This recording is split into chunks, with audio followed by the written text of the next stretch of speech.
Around here, this is more than a game. It's family, it's culture, it's legacy. A community that understands the work, respects the grind, and honors the journey. From the hardwood to the highlight moments, to every player chasing greatness. This is where passion grows, where fans become family, where standards are protected, where women's basketball lives. Welcome to Everybody Loves Juju 12.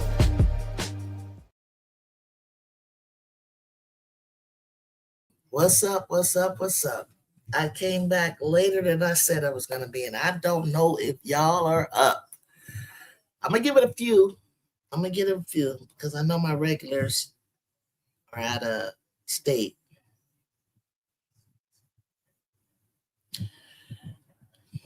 And I really wanted to talk about something. I really wanted to talk about that game. If you're with me and you're one of my followers, come on in and let me know you're up. Ball and Chill, where you guys at? I want to know if y'all up. Nephew, anybody, where y'all at? Let's talk about that game. Hey, Jonathan. Okay, I caught you because you didn't catch me earlier. What up, Jonathan? I'm going to give it a little longer. I just got to lay something out. I got some questions for you. Did you see the Fever Storm game tonight? Let's start there. Or did you catch any games tonight? If you did, what games did you catch? And whatever you do, go back and catch one of my other ones is like 20 minutes and leave your comment, Jono. How was your what is today? Friday. Well, now it's Saturday. Absolutely disgusting. Okay. JC, did you okay. That's where I'm going. I only caught the Dream and Temple game. Oh, you have to tell me about that. I'm glad you said that, JC, because I don't know if it's just me or what my bias is or anything. But now that I got your attention, I can just talk to two of us. We can get going. But I don't want other people to jump in and only hear part of what I'm saying, what I want to say. Just a little bit. Stay with me now. Let's wait a little longer. Try to get some more people. I ain't watched the Fever Storm game because I already know how that game was going to turn out. It's actually it was actually good. And it was actually good, I say, for the Storm. And we're already getting that glaze. The historical performance of Caitlin Clark. I think it's probably the most she's probably scored ever, if I'm not mistaken. Is it, JC? But you did it anyway. Let me just hold on. Okay, I got 10 watching. Don't know if you're watching on X. Come on into YouTube if you are watching from X, Twitter, which is cool too, but it's better on YouTube because then you can make comments and I could see your comments. Hit a like if you're on Twitter, if you're still up. That would be great. Okay, Donovan, I got you. Hey, Jude, not too much tonight. That was the heart. Okay. So I got some questions for y'all. Hey, I'm allowed to come up. Okay, come up. But let me do my monologue real quick, y'all. Okay. The reason I said that the cheating has begun is that's a very strong accusation, right? That's what I was going to say. So I changed it to favoritism. I know, Donovan. I know. So I'm going to change. I changed it, but I ain't going to lie. That was the name of it. And you saw my description. If you didn't, check it out. So this is for my late night date night chat. If it's your first time here, this is Everybody Love Juju 1-2. You've seen me. You know. Don't act like you don't. Tonight, we're talking about the Fever versus Storm. But this isn't just about the final score. This is about something that I believe every fan, regardless of who you root for, should care about. And that's the integrity of the game. Before anyone gets upset, let me be clear. Caitlin Clark was phenomenal. Kelsey Mitchell was phenomenal. But when two players combine for 75 points, they deserve credit. This show isn't about taking anything away from their performance. This show is about something bigger. It's about whether we're beginning to see a pattern. And when patterns emerge, we have to be willing to talk about it, okay? And I'll talk about my theory in a little bit. So I've said this before. I'm going to say it again. Basketball isn't just about the final score. It's about how you arrive at the score. Tonight I watched a game where, in my opinion, the officiating became part of the story, and that's a problem. Every fan's consistency, every coach wants consistency. Every player deserves consistency. We know that. The Fever been hollering about it. I've heard the Aces holler about it. Everybody's talking about it. But if a foul is a foul in the first quarter, it should be a foul in the fourth. Do you agree? If physicality is allowed for one team, it should be allowed for the other. The standard cannot change based on who is on the floor or who's driving television ratings. And that's where my concern begins. So I'm not saying I've proven favoritism, guys. I'm saying I believe we're seeing enough questionable moments to ask whether a pattern is starting to develop. And so as analysts, that's a fair question to ask. Okay? Am I right? Because here's what happens. When the standard changes, fans stop talking about basketball and they start talking about whistles. They stop celebrating great performances and they start questioning whether the game was officiated evenly. And that's bad for the league. That's just not good. Tonight, Clark and Mitchell combined for 75 points. That's a great performance. They earned their buckets. But I also believe we continue to lower the bar when it comes to evaluating Indiana. You know what I'm saying? If another team struggled against a near the bottom of the standing team while needing extraordinary individual performances to escape a win, many of the same voices celebrating tonight would be asking hard questions. That's the inconsistency I've been talking about. My standard doesn't move because of a player's popularity. So tonight, we got to talk about that. Let's slow everything down where we're going to watch, we're going to talk about some of what we saw on the court. We're going to talk about some of the calls. We're going to talk about some of the no calls, the substitution controversy, the critical possessions, and then you decide. Was this simply poorly officiated basketball game, or are we beginning to see a pattern that the league needs to address? For instance, the shove, two-handed shove, where Clark, arguably, Flage has gone against the grain in terms of the admiration that she laid upon Caitlin, even after being part of Angel's tribe and winning that national championship against her. She's always given Clark her flowers, which nobody's not. Angel's done it many a times. That was a big deal to beat them because, they were on their way, expected to win it all after losing to South Carolina. But I knew, this is the pattern I'm talking about. When you have a player that is so popular that you want their program to win at any cost because you want to see this Cinderella story upsetting the big bag South Carolina, the bar fight, as Lisa Bluter called it. In other words, why are you using implicit language like that? And then when Dawn sat down that game, I knew what she's seen it because I suffer from PTSD from the past of always seeing that white team trying to beat that majority black team in my day in NCAA basketball. All right. And so when those two whistles were called back to back on Boston, elbows, I said, wait a minute. I know elbows be throwing elbows, but really, was that really necessary? Was that really?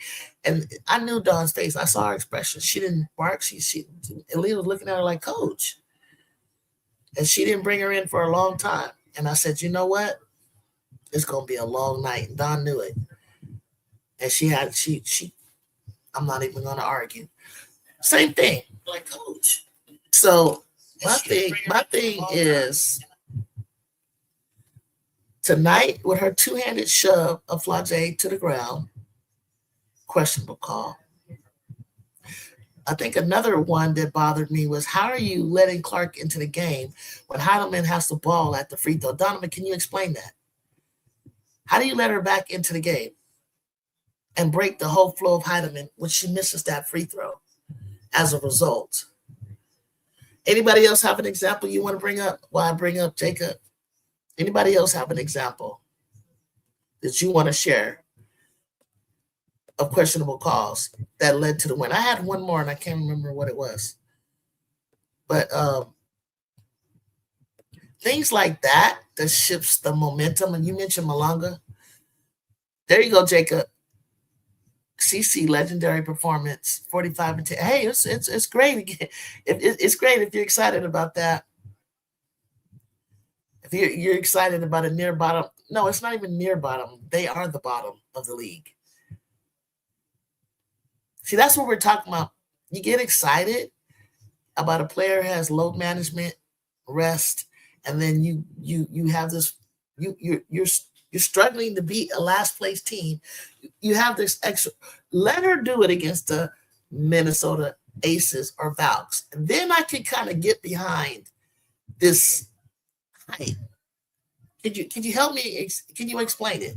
I don't, like I said, don't want to take away from the performance, because 45 and 10, Hunter Cruz tells me it doesn't matter who they're playing.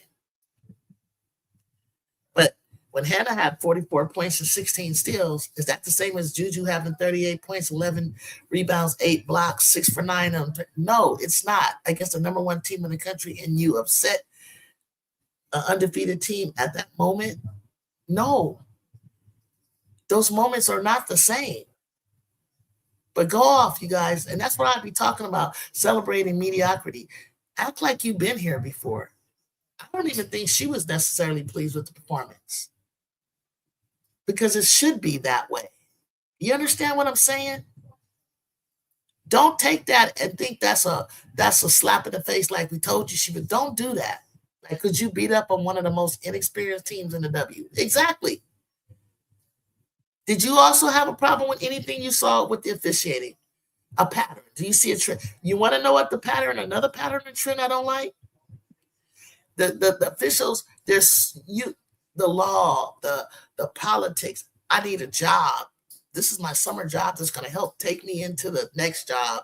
Hopefully I get rated high enough that they can cross over and officiate in the NCAA, so they can keep, this is their desire and their job, right? So they don't want to be involved in the drama. You got the officials scared to make calls because of who this popular person is. We've lost the plot, guys. We've lost the integrity of the sport, because nobody wants to be dragged down by the Caitlin mob. Death threats, I'm sure.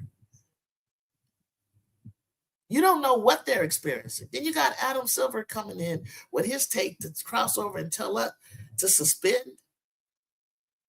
Alyssa Thomas for what? She touched this girl in a millisecond, but she choke slammed Angel, and she doesn't even see a suspension. And you don't see the racial undertones in that? Hey, Destiny. And then Adam Silver, Destiny, made it worse. Absolutely, Destiny. Thank you for coming over into YouTube. I appreciate that. And he made it worse by reinforcing what you're trying to do. If you want to set it, see, it's just like politics. Trump and his crony, people around them, you're so into wanting to keep the power and the supremacy and the illusion of being better and the best. You lower standards, you cheat, filling, you couldn't fill the ballot boxes or anything like that, but you gotta go, you gotta go a whole different route, changing the electoral college and things like that, right?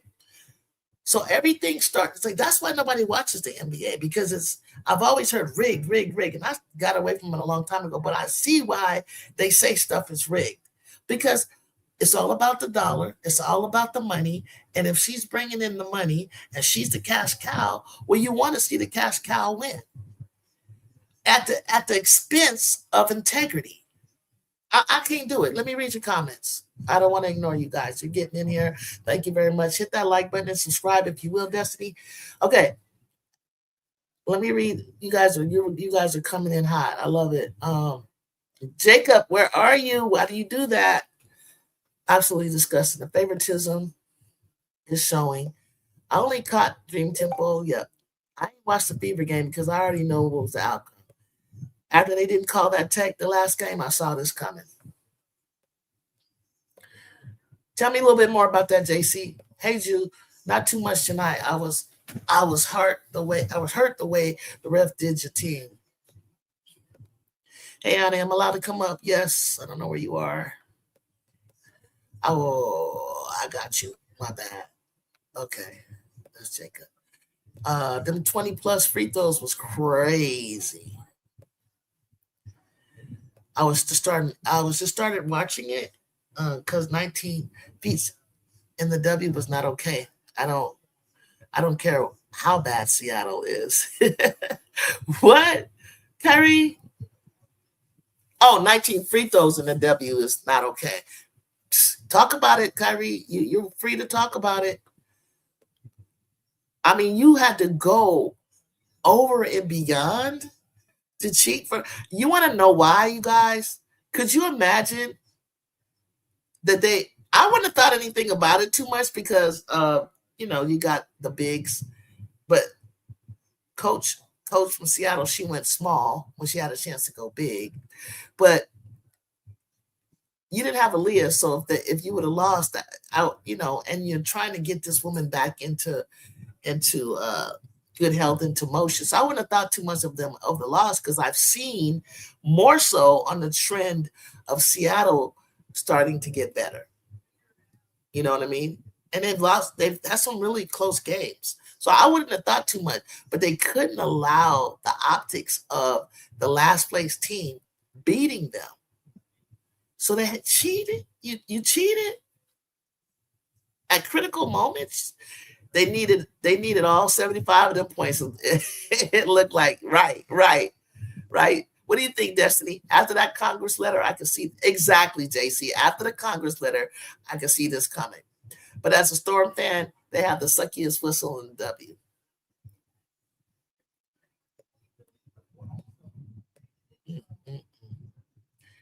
Did you watch Malanga? Yes, Malanga. Tell me about the press conference. No. Maybe I should go watch that. CC legendary performance, 45-10. Like, cool. You beat up one of the most inexperienced teams in the W. It's so sad to see what has happened. You serious, Clark? Chaco Stash. Destiny. Adam Silver made it worse. I thought that was impossible, but she's becoming more unlikable. She actually was toning down her behavior. It looked like she took a shot to the back because her back was straight up and down. It wasn't hurting. She had more spring. It looked like she took something. And I didn't say she did, so don't come over here with all that. But and like she's trying to listen. She's trying to curb her.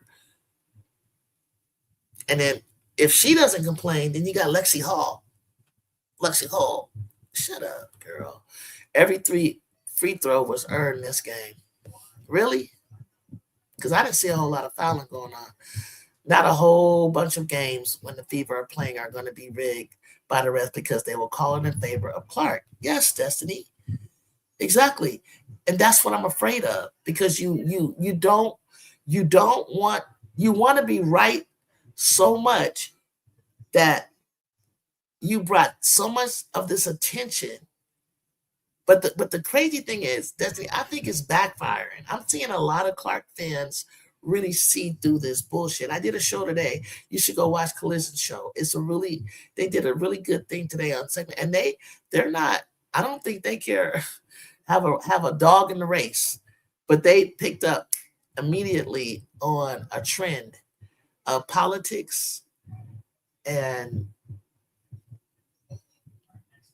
the unearned hype of Miss Clark, and really how they're celebrating mediocrity and some of the things that have been said by legends that I have no idea why they're doing that. Are you that hard up and desperate to bring eyes to the league that you're going to let this girl drown once Judy Watkins comes and all the other guards that are coming in this league, that if she don't play like this on a consistent night in, night basis, she's going to be sitting that bitch talking about my hip, my back, my neck, my back, my neck. I don't even remember how the song goes. That's going to be her story. 45 and 10, never been done before in 30 years. WNBA history, don't downplay it. I didn't downplay it. I said it was a great performance, but no, I'm not going to celebrate that against the team you played. And they do have a young, talented players. That's why it would have been better without the help from the officials. Let them play it out instead of giving up like you break. Andy, Adea, I don't know if I'm saying your name right. How do you explain when a person has the ball at the free throw line, once you give it to me, all bets are off. You can't bring somebody in the game. You can't move. You can't cross over. There are rules. Rules. She two-handed shoved Flage. Where last year she two-handed shoved Angel, and that was a flagrant. Today it's not. Talk to me. I talk back to the person who said he want to see other players yell at refs and not get a tech. Well, buddy, a lot of players do that, including Angel Wilson, Angel Reese, Olivia Mile. Let me tell you something. And when they do, they're not yelling and cussing them out. You got it wrong. Give me evidence where you heard Asia, Angel, Olivia cussing at a ref. Give it to me before you come in here with your lies.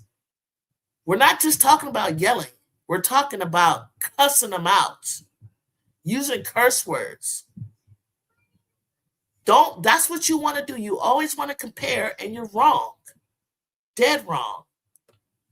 Mind you, I can't hate completely because she scored 28 over 48. No, I said, listen, we are not denying 45 is 45. 10 assists is 10 assists, whether it's a good team or a bad. But it's not consistent enough for you to jump around and prove any point. You still have not proved any point. This season has not been good for her. If she goes from here on out and she could be like we think she is projected to be, but don't say she's here. You're not Angel. You're on it. You ain't on Angel Wilson's level. You're not even close to being. Because Angel probably had a down game the other night. But out of how many? When she becomes consistent, then you can do your talking, and then you do that against the Valks, Minnesota, Las Vegas. But we gotta give her. But 19 free throw attempts. That's what I've noticed. That's a trend that I've also noticed. She's scoring most of her points at the free throw line. Still getting burned on defense. Seattle best Atlanta, New York took Dallas to overtime and lost by 2. Seattle beat Atlanta and New York and took Dallas to overtime and lost by 2 to the Valks by 4. They're not as bad as their record. True. Fever were without Boston too. True. I'm coming up, Auntie. Come on. I put the link down. The refs never rigged shit for LeBron like this. Tell him, Destiny. Tell him, Destiny. You guys didn't watch the game. We watched the Chaco, but 19 free throws? You explain that. Caitlin did ball out tonight, but I'm not going to act like that I didn't see her travel a couple of times. She's tough. You talking about that side step where she goes side step left? She does take 3 steps. I see it all the time. She to hit the 3-point. She does. Oh, that's what it was. She pushed off so hard on Jade Melbourne. It was ridiculous. It was ridiculous. and to get those baskets. And if you saw a few times, the one I definitely saw, Jonathan, you got to come up here, bro. Chaco, you asked me, did I watch the show? I'm asking you, are you watching my show? At the very beginning, I gave you in the monologue, and then I explained what I meant from the monologue. The no calls on Clark. She may not have been on the court if you would call that. She shoved off on Jada. She shoved Flage with two hands. She enters the game illegally. That's a tech. But the refs let her in when somebody at the free throw line, they already have the ball. Talk to me, I talk back. That's how they cheat. God, you don't listen. You can say, yeah, you're right. You're right. But I don't know how much that affected the game. Then we can have a basketball conversation. 19 free throws, not too conceivable considering CeCe's a guard and CeCe dribbles the ball a lot. Anybody want to jump in? Malanga is tough. This is harder than I thought. And chocolate, y'all bitch asses up off this channel. Why so? I'm hostile because you asked me to listen, but you asked a question, I answered it, and I don't hear you. I gave you evidence, and you don't have an explanation. I mean, I can step back and say, you know what, you're right. I wonder, that didn't impact. No, you can't. You can't justify. I said in the beginning of my show, I see a pattern. I see a pattern of badgering, berating, belittling, taking this out of the annals of the sport into a world of power and control by hard-wing right Republicans that don't even watch the game. And a backward-ass Negro, Stephen A., saying the things he's saying. That's Lieberman. She gonna say something. That's because they're jealous and envious. What evidence do you have? Have you ever heard anybody say that they're jealous and they're envious? You can't keep spewing these narratives and you have no evidence. I'm giving you clear cut. If I can show you the clips, I can back away and say, you know what, that wasn't foul. I can stop and do that, Taco. So I'm hostile because the game that I love, that I've watched all my life, played, and have been successful at it. Paid my way to school. You understand, Taco? Something I love. Players that I met and talked to. All of your GOATs, except for Diana, I haven't met her. All your so-called GOATs, don't know Maya, haven't talked to Brianna, but anything from California, I know. And you're ruining this whole Clark thing, Great White Hope, White Jesus, is ruining the sport. I would love to see her play at 45 and 10. I don't care if she's white, black, purple, or green. If you got a player that really is that good or gifted, and we've seen this. So you know what I'm saying? And you deserve it, then you deserve it. But you are not the best guard this season. You're just not. Paige and Miles is the best guards, young guards especially. Kelsey Mitchell balls out. And when she does, she's been consistent like 4 or 5 games in a row. Tell me more if there's more, guys. And she gets a little notoriety while we sitting up here talking about drama around old girl the whole time. And we can't even celebrate somebody on her team. That's awful. But that's the way they like it. That's the way they like it.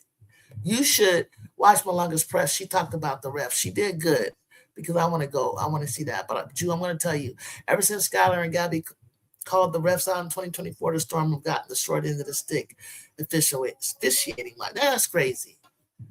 Sue Bird needs to step up. Lexi is annoying. You're right. Lexi, if it's She's such a follower. She's such a up the butt follower. If Clark is trying to behave and if she takes on her persona, if she's not complaining, then this one becomes the complainer.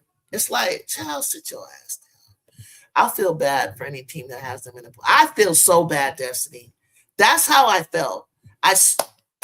You totally, Destiny. I don't know who you are. I would love to meet you. You can come up on my show anytime. I'm going to tell you why. Because you got the premise of my show. Tonight, I got the same feeling. I said, oh my God. I feel bad for the team that plays them in the playoffs. I said, you truly are going to have to be 10 times better because you're going to play them and the refs. And you got to have some officials that are not afraid, who want to stand up for what's right and just call the game correctly.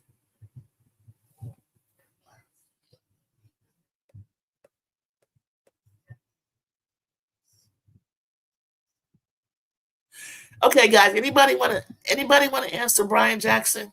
Read this.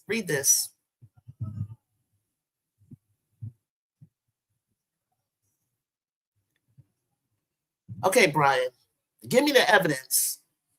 Give me, when you make a statement like that, the Fever were fouling the mess. When they foul, elbows, people who call Boston elbows, I call her assault and battery. Clark fouls all the time. That's why she's this close to fouling out most of the game. Lexi is a foul magnet.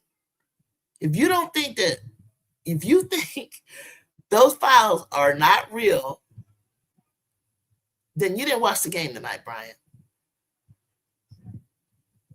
So you can come up and tell me what you think. I'm putting the link down here. I got to get this off. Because I want you, but you got to come up with facts over feelings, okay, brother? Because I just gave you facts. You gave me nothing but error. And don't be afraid. I'm chilling with you. I just want to know where's your evidence, because I just gave it to you. And you haven't disputed anything. You can't even humble yourself and say, you know what, she should have gotten a flagrant. Because anytime you put two hands to somebody, shove them in the back, that's a possible injury. That's not a basketball play. She even was apologizing. Which I never knew that she had any empathy like that. She tried to be like everybody else because everybody knows each other in the league, is friendly with one another, and know how to say. Because I said that the other night, she ain't never in her life stopped to say, "Are you okay?" But see, Flau'jae looks up to her and liked her, and Flau'jae was like, "What the hell are you doing?" Same thing Angel did. I think she does it so much that it's out of reflexes, just frustration. But she realized what she did, and I think she meant it in her heart, like, I didn't mean to do that. And then she looked around, and when she was waiting for the whistle, everybody was waiting for the whistle. It wouldn't have been a problem if she got a whistle. It wouldn't have been a problem if she got a flagrant. It'd have been like, okay, we're starting to see some fairness. No, the officials had a moment to even and make it fair, and it wasn't. And you had a moment. It wouldn't have been a big deal. Everyone's so focused on Clark scoring 45 that they forgot to mention that Kelsey had 30. Oh, they kind of talk about it. They say 45, 70. They say 75. But you're right. And she didn't have to push off or travel to get her 30. Talk to Brian. Brian, what do you think about that? My boy Jonathan Jonathan, where are you? You can't do it from your cell phone. You can't. Only way you can do it from your cell phone is put it up on the thing. I don't recognize you, Best Trill. Could you introduce yourself in the chat? Because I can't bring you up here and you do something weird, okay?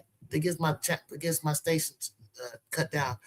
But I'll just stay where you are. If you legit, say something. Introduce yourself, because I don't know which one you are. Okay, brother. Why are you doing that? That's weird. Why are you coming up here with a different name? Change your name. That girl was pissing me off last year against the Aces. Like, bruh. Tell me more about that, Kyrie. You're having a sidebar conversation. Not to mention Malunga had 28. Brian says politics have been a part of the WNBA. They built their entire brand off of social justice. This ain't social justice, Brian. Come up here. This has nothing to do with social justice. How you a black man and you gonna call this social justice? How is her civil rights being violated?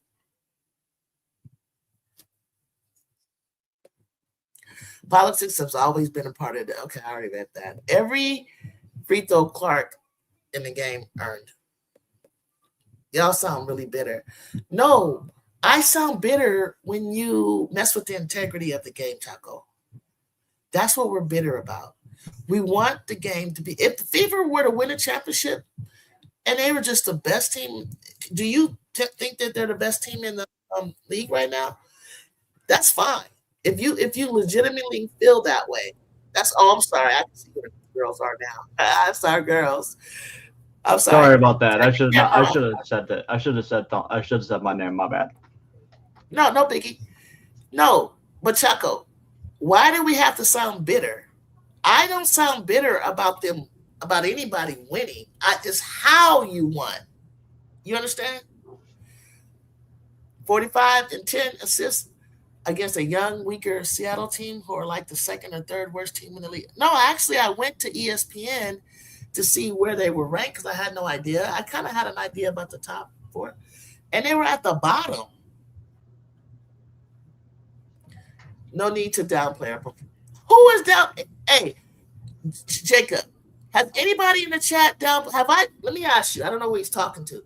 Say at Brian who you're talking to. Have I downplayed her performance? No. What is he by that? Do you want me to go back over and do my monologue so you can catch up to where I'm at? No, I'm good. I thought you didn't downplay it. Do you think? And I'm talking to Brian. I am yelling because you're not hearing me. I asked you a question. And I need you to answer it so I can understand where we're. Chat, help me. I mean, if I'm wrong, tell me. Let Raven get more experience and start her with Kelsey. You got yourself a backcourt. I've seen it a few times in action, but I've seen Raven make rookie mistakes. But hell, Clark has too. She still makes them. CeCe is the only player who crashes out on ref stop line. No, he said. Because on Twitter, Destiny, they saw Asia. Remember, Asia was talking, and I've seen Brianna, right? They compare them to her cursing. JW Daily with Trista kicks. Trista said, since Portland got a team, this has been her first time being able to sit up close, and she's never seen Caitlin play before. She was excited to actually see it. And then when she said she left like in shock, she said, I've never seen a player be able to cuss at a ref like that. She was the entitlement and the privilege is too much. You understand? So much that they are afraid to do their job. Asia don't have that. And you understand? If you talk about star power, protect the best player, she's not the best player in the league. She's just not. That 45 and 10, when will we ever see it again? How consistent is it? Was it a great performance? Yes, it is. But it would be greater, it would be the best if you did that against a team that is in the top, I'll say 4. Do that then. Who goes around? You remember when Michael Jordan hadn't won yet, and I think he had cracked his foot, but he scored. He came back after the cracked foot, or he did the cracked foot then. He has 63 against Boston, who I think later goes on to wins the whole thing. Michael Jordan. They did. Right? Okay. My memory serves me correct, Brian. Now we're excited about something, but it was like, this young up-and-coming future best player in basketball. Let her come up naturally. He hit 63. It was amazing. I 63, 67. And I think Larry Bird was like, oh my God. Everybody was just like amazed. We was applauding that. That was a performance. Now, if he goes against 63 against the Clippers, what I'm supposed to do? Boy. Man, I would just admit it. You sound like you just celebrate mediocrity. But go off. If we sound better, then why are you still here? You can leave. Ooh, Jonathan. They're trying to diminish the rest of the guards after that 45-point game today after her last 3 stinkers. There's no consistency, Destiny. But, we're not trying to diminish it. We're just saying, why are we going to hear from this? And it doesn't prove any point. It doesn't change how her season has not been good. So we'll celebrate it. We'll be happy about it. That's good. I think it was great. But at the same time, they said that she traveled several times on the sidestep, Jacob. Yep, I saw that clip. She entered the game illegally. Nobody says nothing. She shoved Flau'jae out of bounds two-handed. Even caught it herself. Everybody paused and waited. She looked like she would have accepted whatever punishment, but you didn't. Now you've let the beast out. You've shown us what Destiny is saying. Oh my God, I hate to see who has to face them the first round of the playoffs, because you're not going to get a fair shake. Clark was being, check this one out. Anybody want to tackle that? Go ahead, Jacob.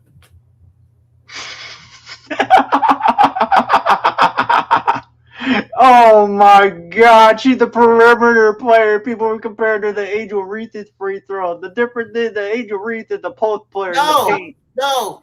I know. The screen. I read it. Okay, go ahead. That's what I was referring to. That's what I'm referring to. Okay. But the other comments too. My bad. I should have clarified that.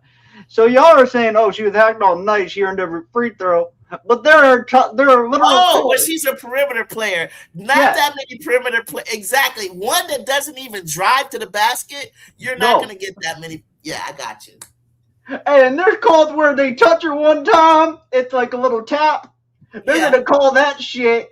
But if it's Angel or Camille driving in the paint, they get smart. They get smacked. They get bodied. They're not calling that. They're not calling that. We're not doing this. And somebody said Angel had 16 free throws. It's usually like Damalanga. People that are banging, right? That's where you're gonna get caught. And then another person like Juju who penetrates and and takes physical contact. Those are the guards that will get the call. She don't do that.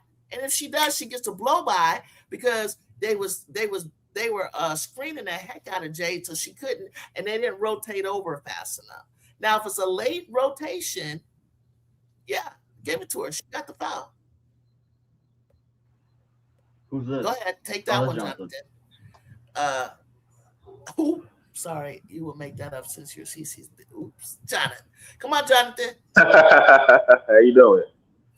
Hey. What's up, Jacob? What's up, Juju? What's going on? What you see tonight?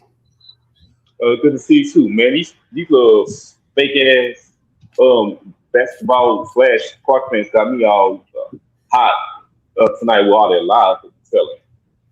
You know what I'm saying? And this ain't. And before I was on here, I saw This Is Harder Than I Thought on someone else's channel trolling, and Jeff Morrison, he was on on Showtime's channel trolling. Like they be everywhere, y'all. Y'all need to watch out for them. Like they don't stay on CC channels. They gonna be on y'all channels just to hate and say all this dumb shit. Okay. Yeah, that's true. Is there anything that you agree upon that they said tonight? Hell no. I don't really know what the Park fans say. And then Crash out Willie talking about Reese had 16 free throws. No, she did not. She had 11 free throws. And she earned every bit of them too. Because every time she's touching the ball, there's someone smacking the heck out of her just to stop her from scoring. and people want to say she missed layup. You really want to know why Reese missing layup? That's why everybody's always smacking the hell off her arms or hands to not make her miss. You talking about Angel Reese? Yes. Yes, she's getting. I have seen. I don't know how that woman has shown me so much maturity. I've seen her kind of like talking. She has tried to talk, but I've never seen her hit so much this year, and it's so obvious. Like you gotta downplay her that much so that she doesn't outshine why Miss Clark is having a mediocre, horrible season. That you gotta you don't want that other, her nemesis to outshine her. And God's hand is on her life because I watch her rise like a phoenix and come up no matter what. Some way or another, Angel shines. And I think it's her humility. I think she's aware of the game. I've been aware. Well, I told you I played all my life, and when I was one of the pioneers, trailblazers. I don't care if I was playing on the street, and I continued to play this game so that these women can do what they're doing now, with less scientific, less gear, less opportunities that they have, and the girls I heard somewhere today, Nancy Lieberman gave all the credit to her, to the money coming in the league and this and that. That's all they damn care about. But not realizing there wouldn't be no league without the Lisa Leslies. You know what I'm saying? The Coopers, the Cheryl Swoops. Exactly. Hell, throw Michael over there. You can't. What are you talking about? All she did was tip it, but it was already primed. It was already pumped. It's already there. So Destiny said all the push-offs at the end so she can get the space for the three. That push-off that she did against Jade Melvin neck. Did you see her? Like her face popped out. Real basketball fans knows that she ain't responsible for the league being saved. You know what I'm saying? I like Angel Reese, but I'm not gonna sit there and say Angel Reese saved the league. Now she did bring some eyes to the game, but right. As far as saving the league has been going on before those two was even born. Yeah. You know what I'm saying? Yeah. And I respect. And here's the thing: is if you're going to be the reason why the league is being watched, then at least be a good example. Stop getting in the rail space, asking for a crime for foul all the time. Stop acting like you got fouled. Snap your neck back, jerking your back, jerking your neck back. Stop falling down the floor when your opponent didn't even touch you. You know what I'm saying? Stop getting into rough face. Look, that black lady, referee that Clark got Clark confronted, she better than me because Clark would got slapped by now. Like that, you can only take so much. I would have stopped, looked at her, teeter. She keep coming at me, teeter, and threw her ass out. And if somebody tries to fire me or do anything crazy, I'm a sue this league because what are you? I'm doing my job.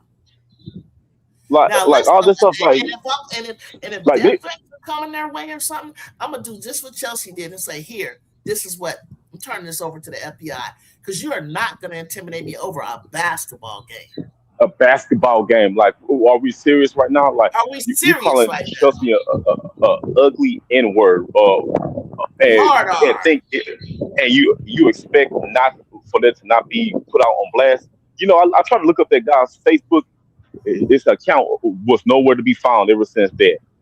And they do that, and they always do that. Every time they get put on blast for their racist comments and how people try to look for their accounts, they're deleted, they're gone. Because they know they messed up. You know what I'm saying? They know they messed up big time. Like, bro, all the stuff that Clark doing to all these players, you don't see us going to her page calling her all kinds of disgusting names towards her now. But people have the nerve to say people being racist towards Clark. I'm like, man, shut the heck up. You know what I'm saying? And then the fact that, and look, whether they are gonna do something or not, you send a death threat to me. I don't care if you're not, if someone's telling you, oh, they're just saying that. I'm calling the FBI on you. And then I'm gonna attempt to sue the league. For one thing, Kathy Engelberg is going to be the reason why this league is sued because she ain't doing nothing to protect Angel Reese. She's not doing to protect other players. All she's doing is doing what benefits for Clark. Adam Silver is going to be in that lawsuit as well because he's the reason why Elizabeth Thomas got suspended in the first place. He jumped his butt in, telling Kathy Engelberg to do this to and that to the other players, not knowing that he's been getting on the radar for some possible gambling schemes that be going on in the NBA. Yeah. So Adam Silver is the last person to even try to convince Kathy to discipline some players when he needs to discipline his damn self. After I've been watching the videos about him being possibly involved in some NBA gambling rings. Oh. Go to Ticket TV. Oh. Look at Ticket TV. Adam Silver NBA ring. They talk about. He said he heard LeBron James was part of that. All that stuff. Come on now. Yeah, I did catch that. But check this out. Check this out. They never proved any of that, right? They were like trying to get all the Negro. They're getting Gil. They're getting. I can't remember the other dudes. But let me tell you, JL C4 Life 3. They are jealous. She's not the best 11th guard. That's delusional and not true at all. First of all, I don't know what that means, but here's the thing. They explain you only can pick 4. And when you pick the 4, then, let's say you gotta mute yourself, Jonathan. Mute your headset. Oh. Mute it because it's interrupted. Okay, so it's not like that. Really, it's like players, they can't see what other people are voting. 85 of them out of 188. Jacob, you helped me with that. That's not how it worked. But what ended up happening, out of the votes, she got 11 top votes, right? I mean, she came in 11th on the top votes. It doesn't mean she's the 11th best. She's not the 4th best this season. When you do All-Star, it's not based on your career, your little small, tiny career of 3 years. It's on the season. And she's not one of the top 4 guards of the season. Moving on, let me do this. Needed ref Bell to bail her out from a 6-20 team, basically, which was crazy. Jonathan went off. The Fever CC has been on the wrong side of the foul calls. Page. I want to show you guys something. Let me get to Destiny. Okay, that's fine. But if she's not one of the least guards administrative segregation, then why would she need to push off on Jade? She did that. I love the way she used to screen against Jade. Jade, that's you. You got caught up, and you didn't even call help. You didn't even see that coming. That's terrible. Cece is top 6 in free throw a game. By the way, Paige and Miles ain't in the top 10. That's funny. No, Destiny is on. She's with us. I know. No, I'm saying that's funny how she just pointed that out and everybody else is saying that. Yeah. That's what I'm saying. There you go. Be clear. There were 2 of the 3 landing zone fouls on CC that was not caught tonight. Give me an example. Hey, Alberta. Give me an example. We got facts over feelings guy making blanketed statements. That's what I said. Facts over feelings. He told me about facts over feelings, and he making blanketed statements. Whenever I hear facts over feelings, that's when I know it's bullshit. I say that because I want to hear your facts, not your feelings. But he's using it wrong. We have a country that has been brainwashed by the orange man. And exactly. Yes. Don't be surprised you're getting the talking of Maggie. Yes. Let me show you guys. Can I show you guys something today? Go ahead. Because you didn't catch my show, but I was just scrolling today. I had a little time because Jacob, I had tonsillitis. I was out. I haven't eaten in 2 days. I just finally got to eat something, and I had to go to emergency. I had to go to emergency to find out what was going on. My neck was everything. I thought I could beat it. You know what I mean? And I thought it was just something like normal. You get over sore throat. Oh no! I was getting a strep throat infection. It was crazy. Hold on, I think I just signed up and subscribed. So let me look over here for a second. I found this show today, brother man, and we got a list. Okay, does anybody remember the little girl from the chocolate factory? I believe so. Okay, her name was Birka Salt. But let me show you what I heard today. And Alberta, I want you to stay here because this is something similar to what I want to see how you really think about it. You're gonna love this. Everybody's crashing out over here.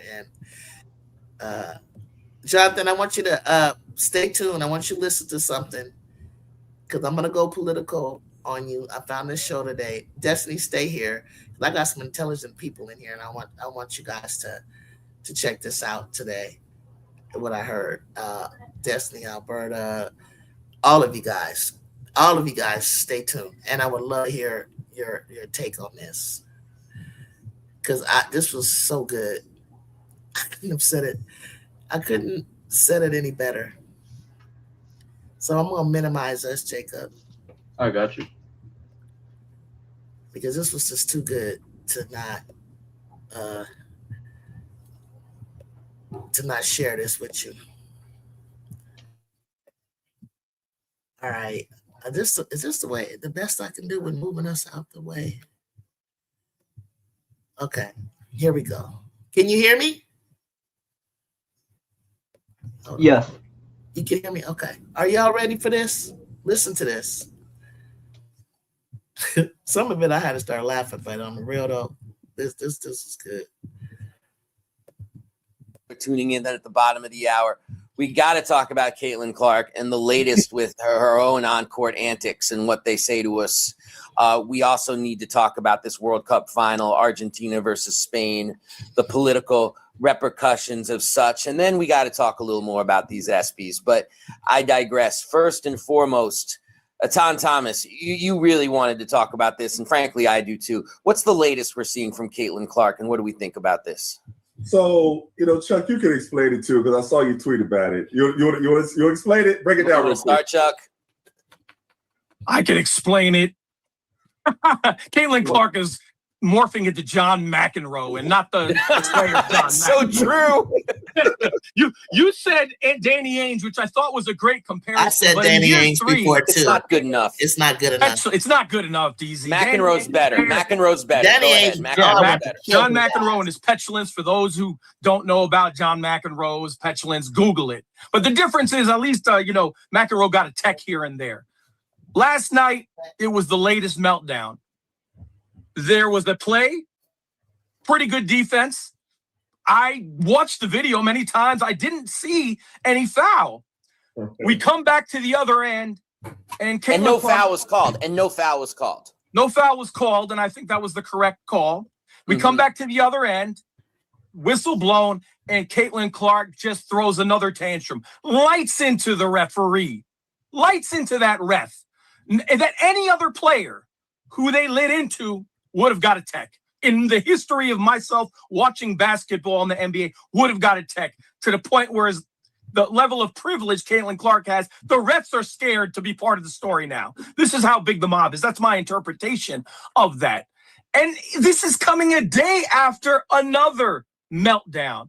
So what is happening is Caitlin Clark is slowly in year 3 becoming like her insufferable mob. That there used to be a gap between the mob and Caitlin, that they would complain about every foul. And I believe now she is believing the lies. She is internalizing the crowd around her and thinking they have a point, and she is acting like them. And that is very concerning and very dangerous, I might add, for everyone in the WNBA and outside the WNBA, particularly Black women.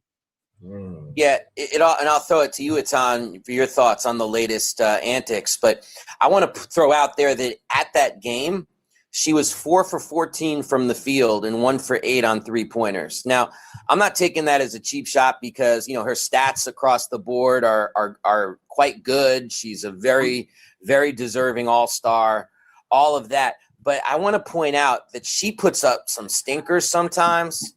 And that's, and so for her to go after the refs in the middle of a stinker of a game, to me feels also very Trumpist in its way. Like this idea of you just can't accept scoreboard, the way Trump can't accept the 2020 elections. You're going out there and just being like, excuse, me, complain. And so I'll throw out there, Chuck, while you're absolutely right about dangerous for Black women, particularly the Black women in the WNBA who get death threats for daring to guard her, I would also throw out there that it's awful for kids to be like, oh, you're having a bad game, then behave this way. And then it's almost like, and that's very Trumpist to me. Like, you're only the loser if you admit you're the loser, instead of just being like, well, wait a minute. We have a thing called a scoreboard. Yeah. And we have a thing called results. And frankly, we have a thing called truth. And it's a way of denying the truth, which is that Caitlin Clark, because think about what the story is now, Chuck. The story is not her 4 for 14 game. It's the refs. The refs messed her up. And the thing that really bothered me, and I think Caitlin Clark should be embarrassed to even say this, is she said afterwards, I had to play the rest of the game with a contusion on my leg. Yeah. What's another word for contusion? Bruise. A bruise. Yeah. It's pro sports. Yeah. And just that kind of, especially when you think about that, practically every player is playing with injuries every game, and she's talking bruise. Okay, Atan, to you, sir.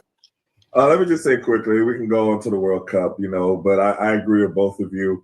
There's nothing cute about a child acting like this, or a grown person. You know what I mean? Why Caitlin Clark didn't get a tech, I have no idea. Any other player would have gotten a tech, kind of black or white. You know what I mean? Any player in the WNBA, they don't allow to act like that.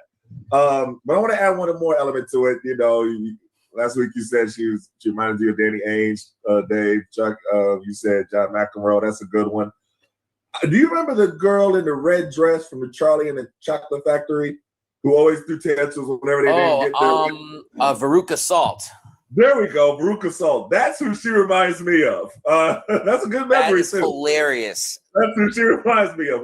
Please, can we make that catch on the Veruca Salt of the WNBA? Please make that happen, Atan.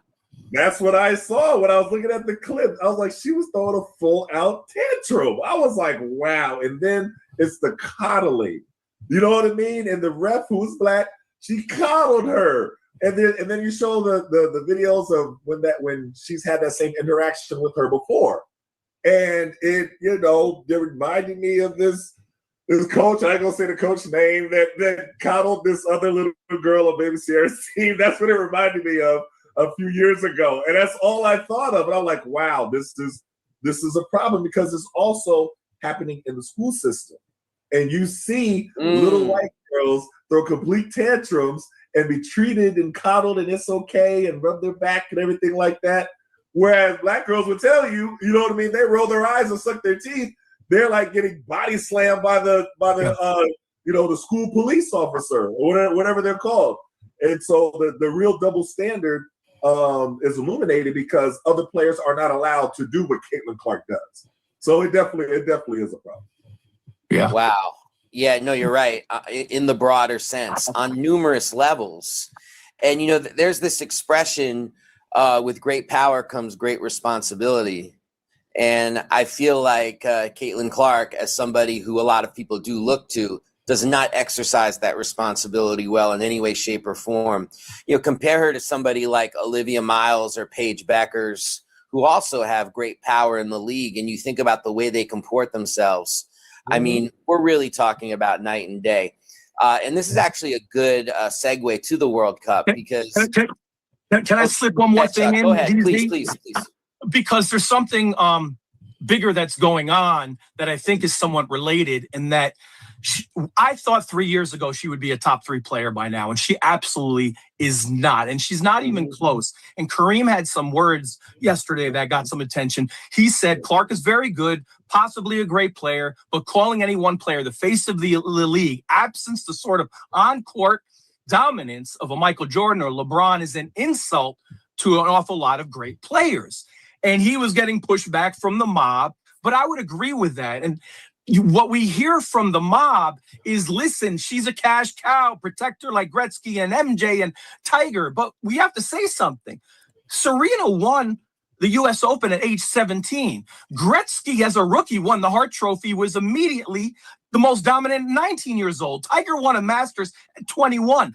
MJ dropped 63 in the playoffs, a record in his second year. They all dominated immediately. So their crowd and their crowd and money and cash that they brought in, being dominant and being the best was part of that bargain. There is no player in the history of sport that didn't realize that promise and then continued to receive the sport. It'd be like Brian Bosworth coming with hype out of college, and then he fails, and then his crowd goes away. So we're seeing something we've never seen before. They are asking us to reward mediocrity in sport when it's always been on some level a meritocracy. So let's be clear. Caitlin Clark is shooting 33% from 3. That is bad. That is like the 40th ranked.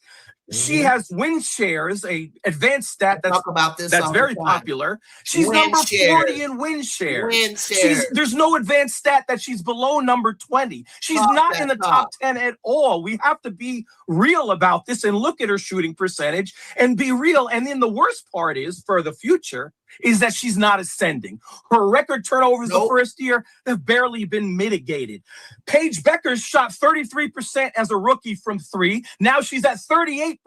She went up 5 points from year 1 to year 2. Caitlin is still shooting 33%. So instead of working on your game, instead of the people say to work on your game, her mob to work on her game, they're saying she's not getting good calls. They're encouraging stupid logo 3 shots. So we have to come to grips that I don't think she's ever going to be the player that we thought that she might. And you mentioned Paige Beckers, and I would just throw out there that Paige Beckers plays with the understanding that she's a role model. Asia Wilson does the same thing, plays with the because Atan, you and I have talked so much over the years about the blessing and burden, those 2 words together, of being a pro athlete from a marginalized or group, and that being both a blessing and a burden, because you are put in a position of having to be representative of more than just yourself, which also gives you great influence, but it's also pressure that, say, a Peyton Manning never had to face. White, as Chuck always points out, the white privilege of that. But there is the blessing that comes with that too. And I always like to look at what athletes embrace the blessing and what athletes embrace the burden. And Paige Beckers, Olivia Miles, Asia Wilson, you see them embracing the blessing. They're like, young people are watching us. We have accountability to every young girl that wants to play basketball. And with Caitlin Clark, it's like embracing the burden. And being like, look at me. Oh, woe is me. Oh, I have a contusion on my leg. And it's like, come on, comport yourself with some dignity. And I'll say this again, Atan. I know I said it the other week, and I'll say it again. I would be so embarrassed if 11 members of Congress wrote a letter to my boss and said, we demand answers about your player getting fouled too much because she's white. I would be like, whoa, where is the nearest microphone? These people do not speak for me. Yeah. And instead it's radio silence. And you're right. That's embarrassing. I would be embarrassed. Yeah, I agree. Now. All right. Notre Dame beats.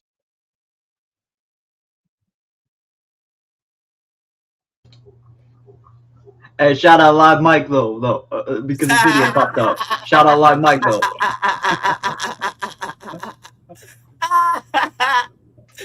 But check it out. It's so funny that the comments from the other side. I always be curious. Do you see? You can't. I don't know if I agree with everything, but the majority, they told no lies. And those of you who are here, why do you gotta bring in black and white? What y'all bring in black and white? First of all, why do you gotta do this? Why do you gotta do that? Listen, if you cannot hear the truth and what they're saying, then something is wrong with you. You choosing to be ignorant. It's like Trump will tell you a lie right to your face. There's no evidence. We'll show you the opposite. They fact check it, and you still ignore it. You just ignore it. She has not lived up to the hype. What is so hard about that? Why are you still trying to? She's not advanced, but at the same time, they are saying she's good. You're a good player, but why do you need all the antics, theatrics, histrionics? Like, you're making it worse. And if anybody spoke up for me, why you don't come out and say you're not speaking for me? See, and that's what Republicans say. All presidents lie. Oh, really? What did Obama lie about? Give me an example. I am talking about stuff, not confidential things that you can't talk about. You know what I'm talking about. He straight say the sky is blue when it's gray, right to your face. And all you do is all presidents lie, not realizing that. Why are you using the word? Let's stick to basketball. Why are you using the word contusion to draw sympathy? Like we're dumb and don't know a contusion is a bruise. You know how many people would come out of a game with bruises? That's because it's a physical game. It doesn't matter what it is, Chaco. What it is it's blending. They told LeBron to shut up and dribble. Somebody told me earlier, this is a social justice league, right? We're not talking about social justice. We're talking about Caitlin Clark. How is that? There's no social justice needed. You're saying if she's white, if she needs protection from black girls. I take offense that you have no evidence of anybody in the league saying anything that they're jealous or envious of her. Where have you heard that? Where is there evidence? You can't just go spewing that out and saying that somebody is feeling some way, and you have nobody said that. You can't just make that up because you feel this way. Who told you, Candace? Who told you, Nancy? Because if I remember, Nancy, you choked out Weidman in the on the way back to the locker room because she was showing you up your old ass on the court. Does anybody know that? Were you guys alive during that time, or is it just me? Because I know I'm like 60 decades, so 6 decades. So that to me shows me that you're beating up on this rookie. You've been playing basketball for years. You're 45 years old, and you got upset because Jamila Weidman is out showing you. But this is what you're saying has happened to Caitlin. But you're a hypocrite because that's what you did. That's what you did to her. But yeah, you're honored. You're lauded. You're. Everybody wants to talk about but nobody wants to bring up what you did. I'm bringing it up because you were my idol. I idolized you, a white woman. I used to Nancy Lieberman, Carol Bazowski, and Donna. I used to talk about especially you, Nancy. I said, well, I think I'll pick Nancy. This is who I like. I love her toughness, her grit. And then you turn around and you did that. Hell, I still could play. I still wanted to play the league. Had I gone overseas, I'd have been a year behind Cynthia age, and that would have been my goal. I did try out Loyola Marymount. I'm in the book for the Sparks and the Utah Jazz. But I wasn't playing. I had a career in social work. I wasn't even playing. I could still get out there and hoop. But had I been playing and it came out of my era, oh, yeah, I'm making something. But the crazy thing about it is, bro, like Jacob, you know, to give her all the credit, there's just no way you can do that. There's just no way. And are we happy for her? I'm happy for the attention, of course. Of course. We needed that leap. But don't hype, don't go crazy. I mean, it's great. Like you talk about, oh, this is a historical night. For who? For the league, for her, whatever. But there's other records being broken as well. But she's not having a great season. And I'm not trying to put her down for it, but after all the berating, he said all she did was yell at the ref. Other players do it too. Nobody is cursing out refs and cursing them in their face. You know I'm taking you over, everybody except the great son. I'm like, nah, you can't. Nah, my roommate. I told Sean, I was like, my roommate was your teammate. She's like, I told her who. She's like, so listen, yeah, so we're going to keep talking about these games. I had met her, but this one Cheryl was like, I don't know where her head was that night. Maybe she was thinking about the game that she just played at UCLA in the regionals. Teresa Edwards was killing it. Do you guys know what Teresa Edwards is? I heard of the name. Oh my God, one of the best guards ever. She was killing the game. Another person I love from Long Beach, Cindy Brown. I don't know if you guys know, on the way for my team, USC, to win it all, I played up in the Valley, so I can go ahead and claim a D1 team. So a team that beat them that year from California is Long Beach. Long Beach was the 49ers, and they used to score 100 points before Cheryl came along. Even when Cheryl was in it, they would score 100 points a game. And that night, USC had nothing. They had nothing. No, what game are you watching, Real Money? Because you need to show me evidence of players cursing out refs. Nobody did. This girl, they stomped, they rolled. He said it. I see it too. They'll get mad, they hold it in. Cursing at them? No.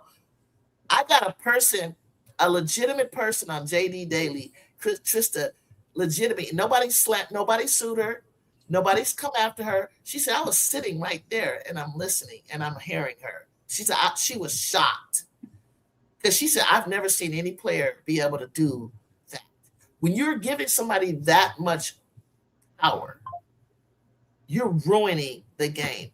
Because now they can't do their job. The refs tonight were scared to call things. Okay? Jacob, go for it. Just explain what I'm trying to say.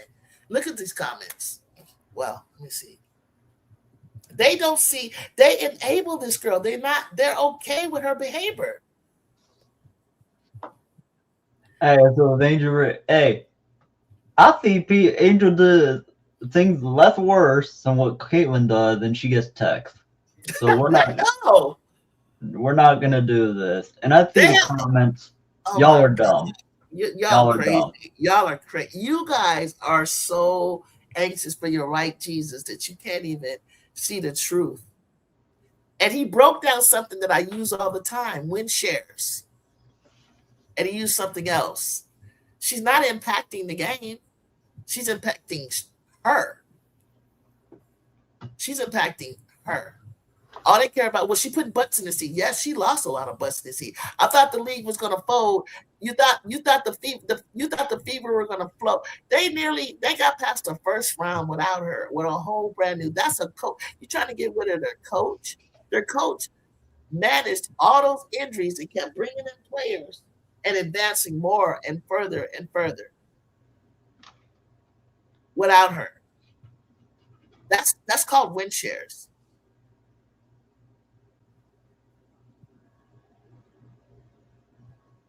Thank you, Destiny. Turnover when comparing to the other guys in the league, but they will use those same things against Angel, who gets hacked on every shot. Yeah, I think Jacob was saying that. Hey, Real Money. It's not 4 a.m. for us. We're in California. It's 12:46 over here. We're good.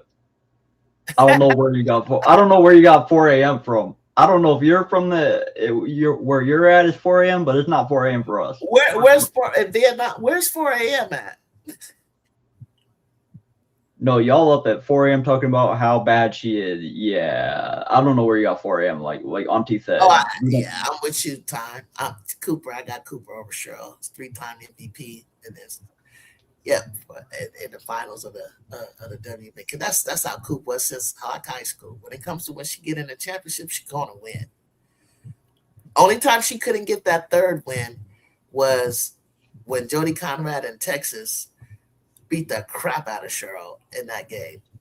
Cheryl shouldn't even been in the game. Her hand was all bandaged up, but they was getting Cheryl. But Coop had a really good game. If you guys ever want to go see that, that was our 3 in a row. We about to win 3 in a row. USC. They've been to the championship three straight years. And after the first year NCAA when Louisiana Tech won it all, we beat the big bad Louisiana Tech, and boy was it! Ooh, I'll never forget where I was on that Easter Sunday. You can't be great until you win some championships. And MVP, and currently Karen Clark hasn't achieved any of those, and might not never. Not if she plays the way they wanted her to play. Man, I know, Time. I know. She's really like a good face of the league for young people to look up to. Hey, Auntie Jude, since we're talking about USC a little bit, can you put my picture on the full screen real quick? I need to explain something to these people with the people that I have on my picture. Okay, where you at? Wait. Hey, these 3 right here that I have on my screen, I know Kennedy Smith's head is cut off a little bit. I'm sorry about that. This is the best defensive trio in all college basketball, and this is going to be the best trio in all college basketball. So it's going to be both. I don't care what nobody says. These 3 all have offense and defense compared to any other best trio in college basketball. That's all I got to say. USC, I have them in the championship, and they're going to win. That's all I got to say, Auntie Ju. That's all I got to say. We got the GOAT, we got Baby GOAT, and we got the best defender in college basketball on the right, in Kennedy Smith. That's all I'm going to say. That's it.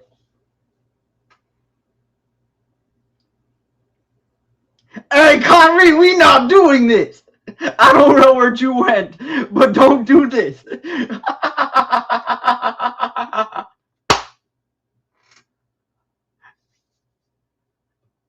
Hey, someone said Angel Reese had 16 free throws earlier. That's a lie because she hasn't had 16 free throws in the game at all this season. So I don't know what people are talking about. This is what we talked about earlier. If she had 16, the front court is supposed to get to the line. Like Dom Malunga, I'm sure got hit tonight. But if you're a guard, Juju, they haven't given her those 8 to 10 that she was earning her freshman year because that's her gift. Everybody knows because she's a physical player. She's a guard that drives to the paint through contact. And ever since she hit 51, they deliberately slowed her down. You want to know why? You want to know who was in proximity to her? Who? Caitlin Clark. They didn't want to see her break her record. It's always got something to do with Clark. No matter what. Now, Destiny is cool, Destiny. You may not agree on this. You said USC has no depth, though. Okay. I think, Interesting. And that's very interesting because I think you have a bunch of depth and no fit. There's no connectivity there. She's going to have to figure that out at SC. You just lost Maddie, who I didn't think could carry the team fully anyway. And now you have, the only way she can break those records for CC is she stays 2 years. Yeah. and she's has improved. I'll guarantee you she's going to shoot over 40% on threes. I guarantee it. And I'm just taking a stab. But I wanted to show you my girls' workout. But I'm trying to get back to Coach G's page so you can see. My girls ain't playing. If you didn't see this today, because you don't follow. But I'm trying to find how I can get to the search bar to bring it out, because it won't let me get back. And I love that Maddie wants to take care of her mental health. I think that is. I respect that. Yeah, I'm always gonna respect that, because I have too many friends that back in our day we we couldn't afford the luxury to do that. You know what I mean? Hey, Jew, can I clarify something real quick? I'm sorry. Yes, I agree. Yeah, go ahead. I agree with you on all the mental health stuff. I just need to clarify this chat because a lot of them seem to be pretty stupid. Sorry. So all of y'all need to realize this. Caitlin Clark had a good game today. Yes. We're not saying she played bad. We are not saying any of that. We just want to see consistency, because every time she does good, y'all act like she's the greatest thing in the world. But when she plays bad, y'all blame Stephanie White, and y'all call Kelsey Mitchell a ball hog to the point that you have to get freaking no, I'm not going to say the F-bomb. I'm going to respect it. The freaking Congress to get the call of the W to say, oh, we need to protect Caitlin Clark because she's getting hit too much. What the hell is that?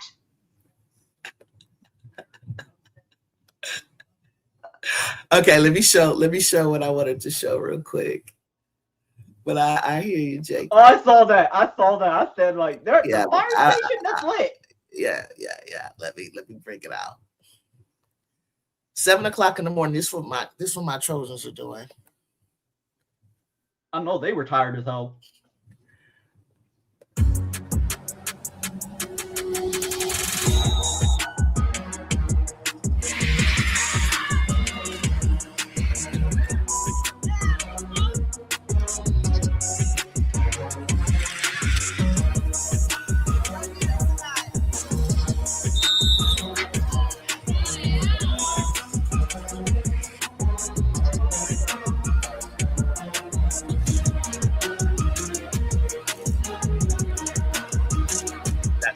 That's Filthy Friday.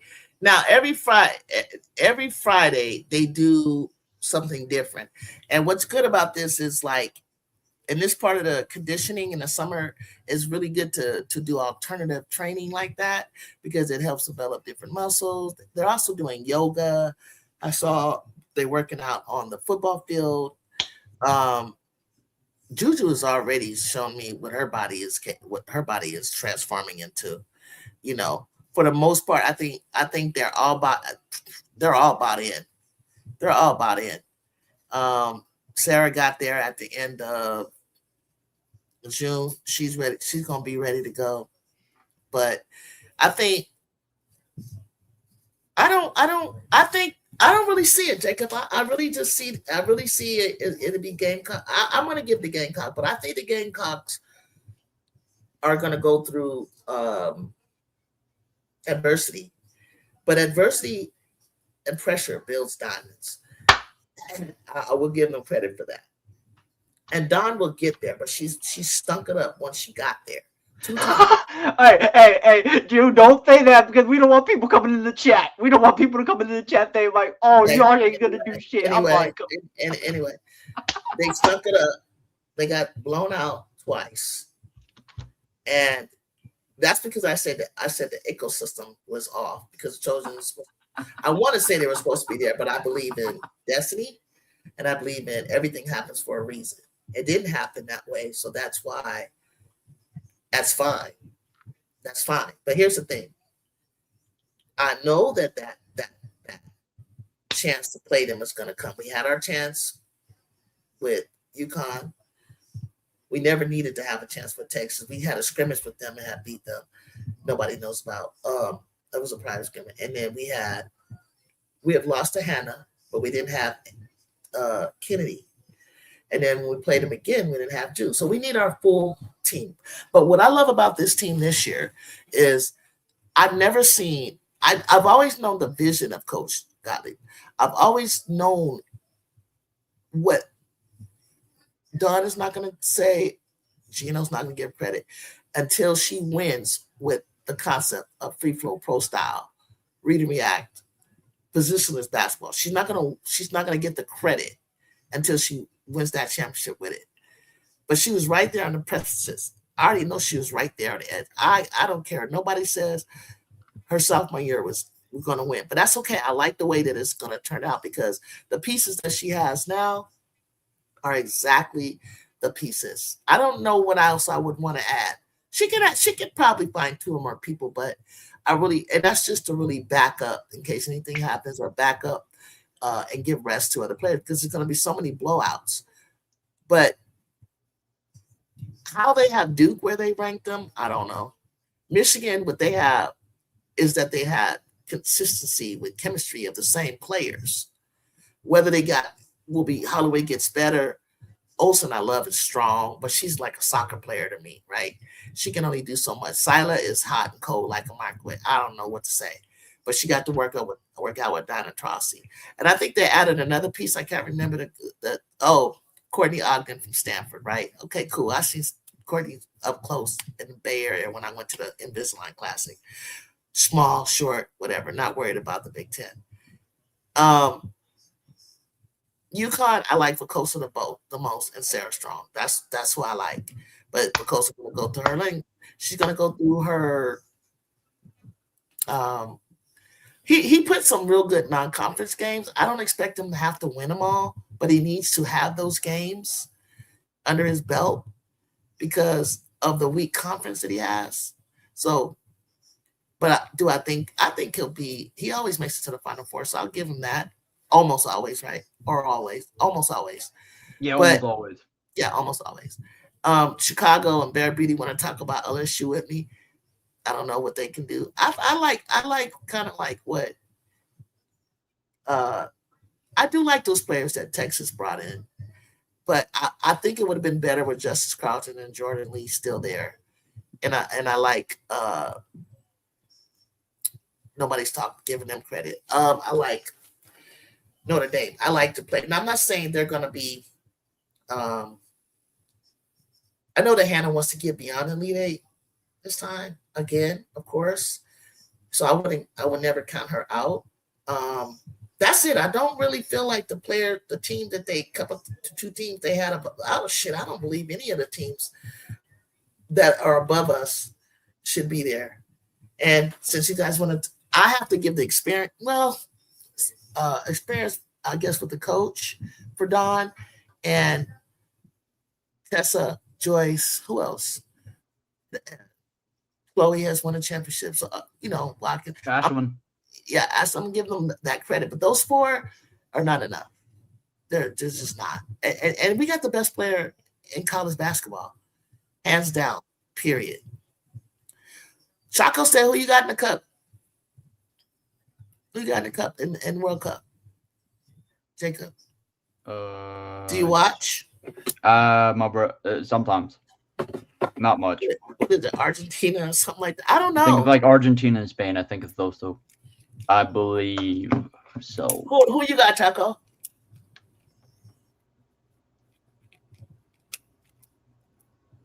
Although I thought somebody say like this person had the speech impediment. Yeah, I have a condition that causes speech impediment, so watch your mouth. It's okay. You can just explain. It's not a big deal.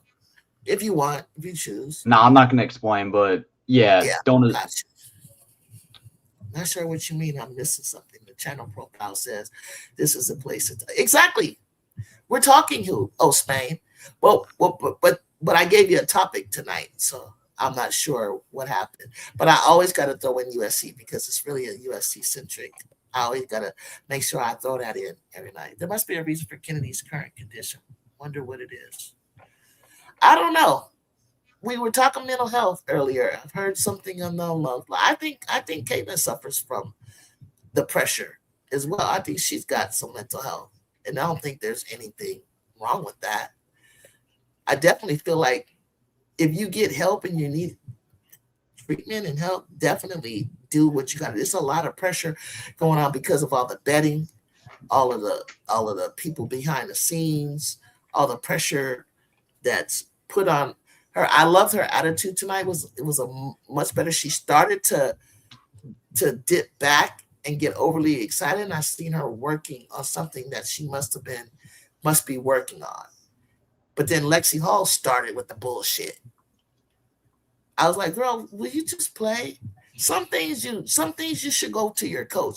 I had made a comment, you guys, and I just seen a picture on X. I said, I never see Caitlin look at her player, her coach in their eyes. She doesn't come off the court humble like other point guards do. She don't have that connection. Tonight, I seen a photo of her looking towards her coach, and I think Stephanie was looking, actually didn't look back at her, and it might have just caught that way. But that was the first time I saw Caitlin do that. I don't know if people hear that, but I kept saying it over and over. Oh my gosh, I just saw the egregious traveling. Oh my god. Oh Are you talking about gosh. All right, guys. Okay, you guys. See, if I show them this is what's going to happen. This is what's going to happen. They're going to call you a hater. No. They didn't call me a hater. They're just going to say it happens to everybody. It's not going to mean anything, but they don't understand. I'm showing you this because it happens all the time. Can you see this? Okay, yes, I can. Okay, I can see this. Let me show you. That's not what this one right here. Watch this. Watch this. Ready? Yes. Is this the one? Wait. Watch this. Let's see. Whoa! Shit!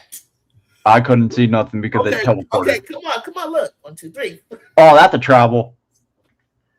Let me see again. 1, 2, 3. Oh, that's a travel. That's a travel. That's a travel.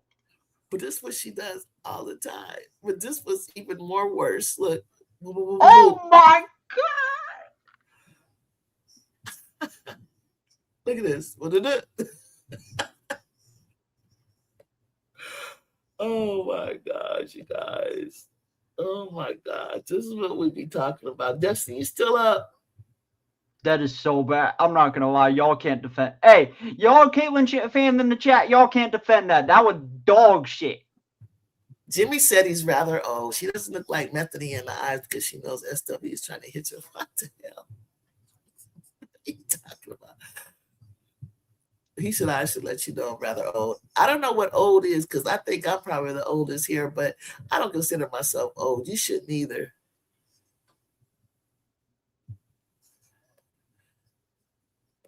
It's not about men travel all the time. Men travel all the time. And that's why their game is whack. Shoot. That's why the NBA, I used to watch the NBA all the time. And that's why I cannot, it's a lot I can't do with them. I mean, I don't want you to call little tiny like hippie hop or readjustment, but this girl be doing it. She be doing it on the screen. So England, Argentina, 2-1. Yeah, that's why I said Argentina, July 15th. France and England today. And then Spain and Argentina. So I don't know. I'm going to go with Argentina. I said Argentina. I'm going to go with Argentina. I've been hearing a lot about Argentina.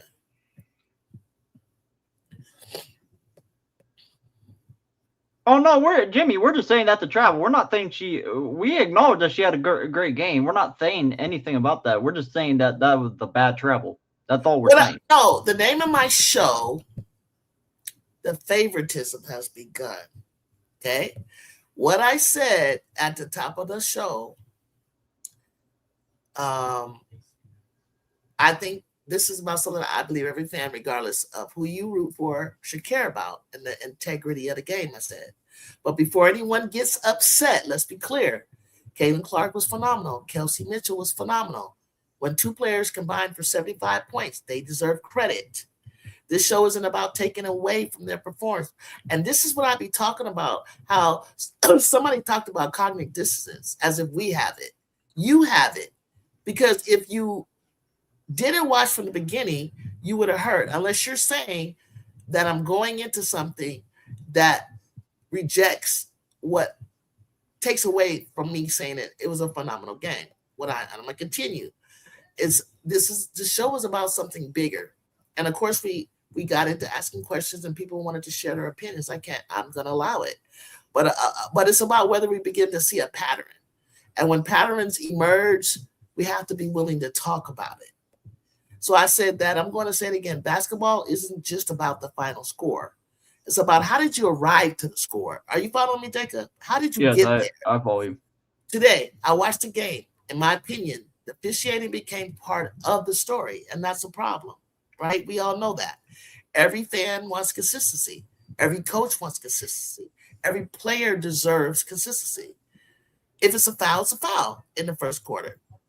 It should be a foul in the fourth quarter. Same foul that you called in the first should be the same foul in the fourth.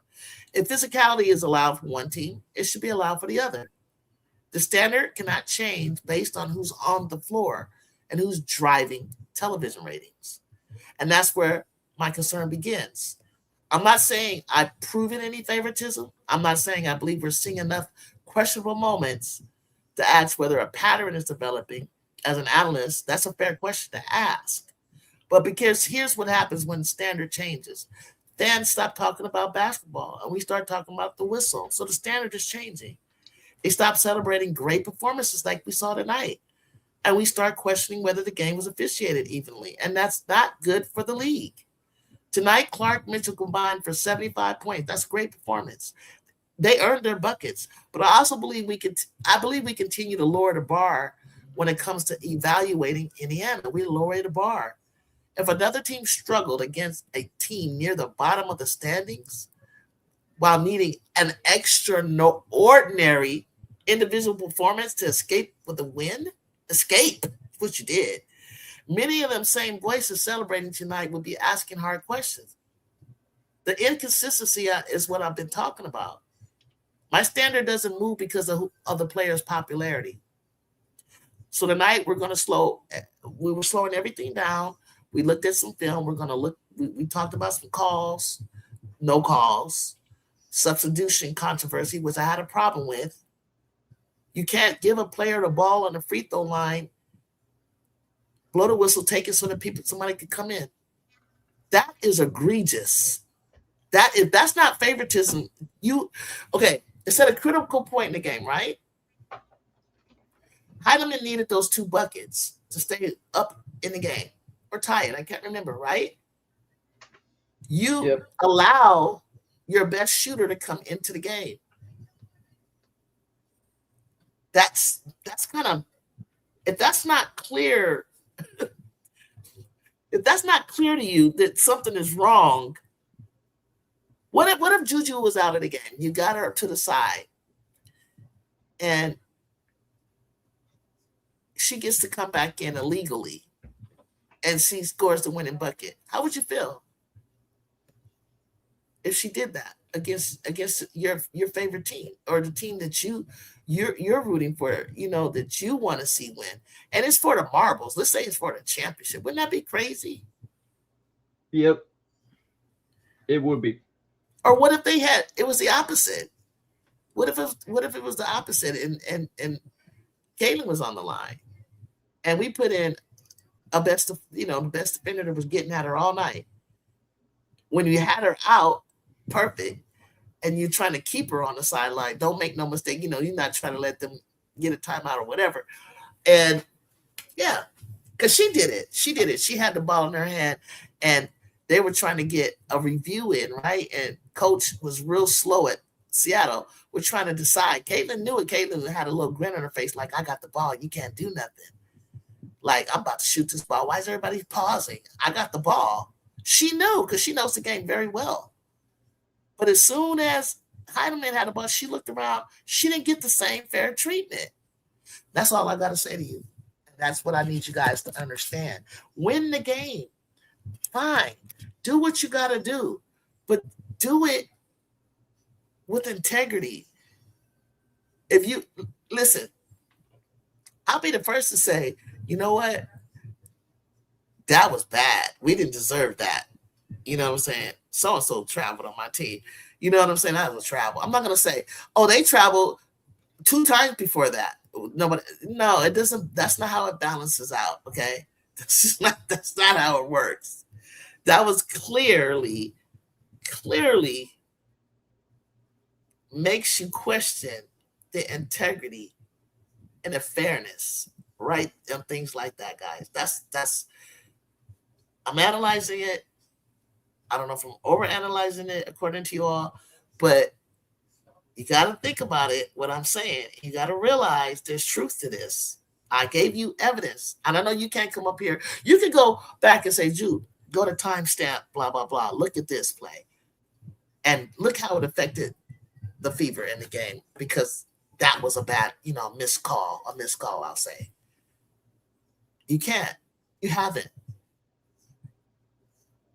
Yeah, we've been questioning that. But I go back, if you're every time you want to use, she overemphasized, intimidated the refs, brought attention using her platform that ever since Congress and everybody was involved, everything has shifted. Now she can sit back and relax and watch all the chaos that she's created unfold before her eyes. She doesn't even have to say anything. That's why she's like, Lexi, don't worry, we got this. We don't have to argue anymore. We got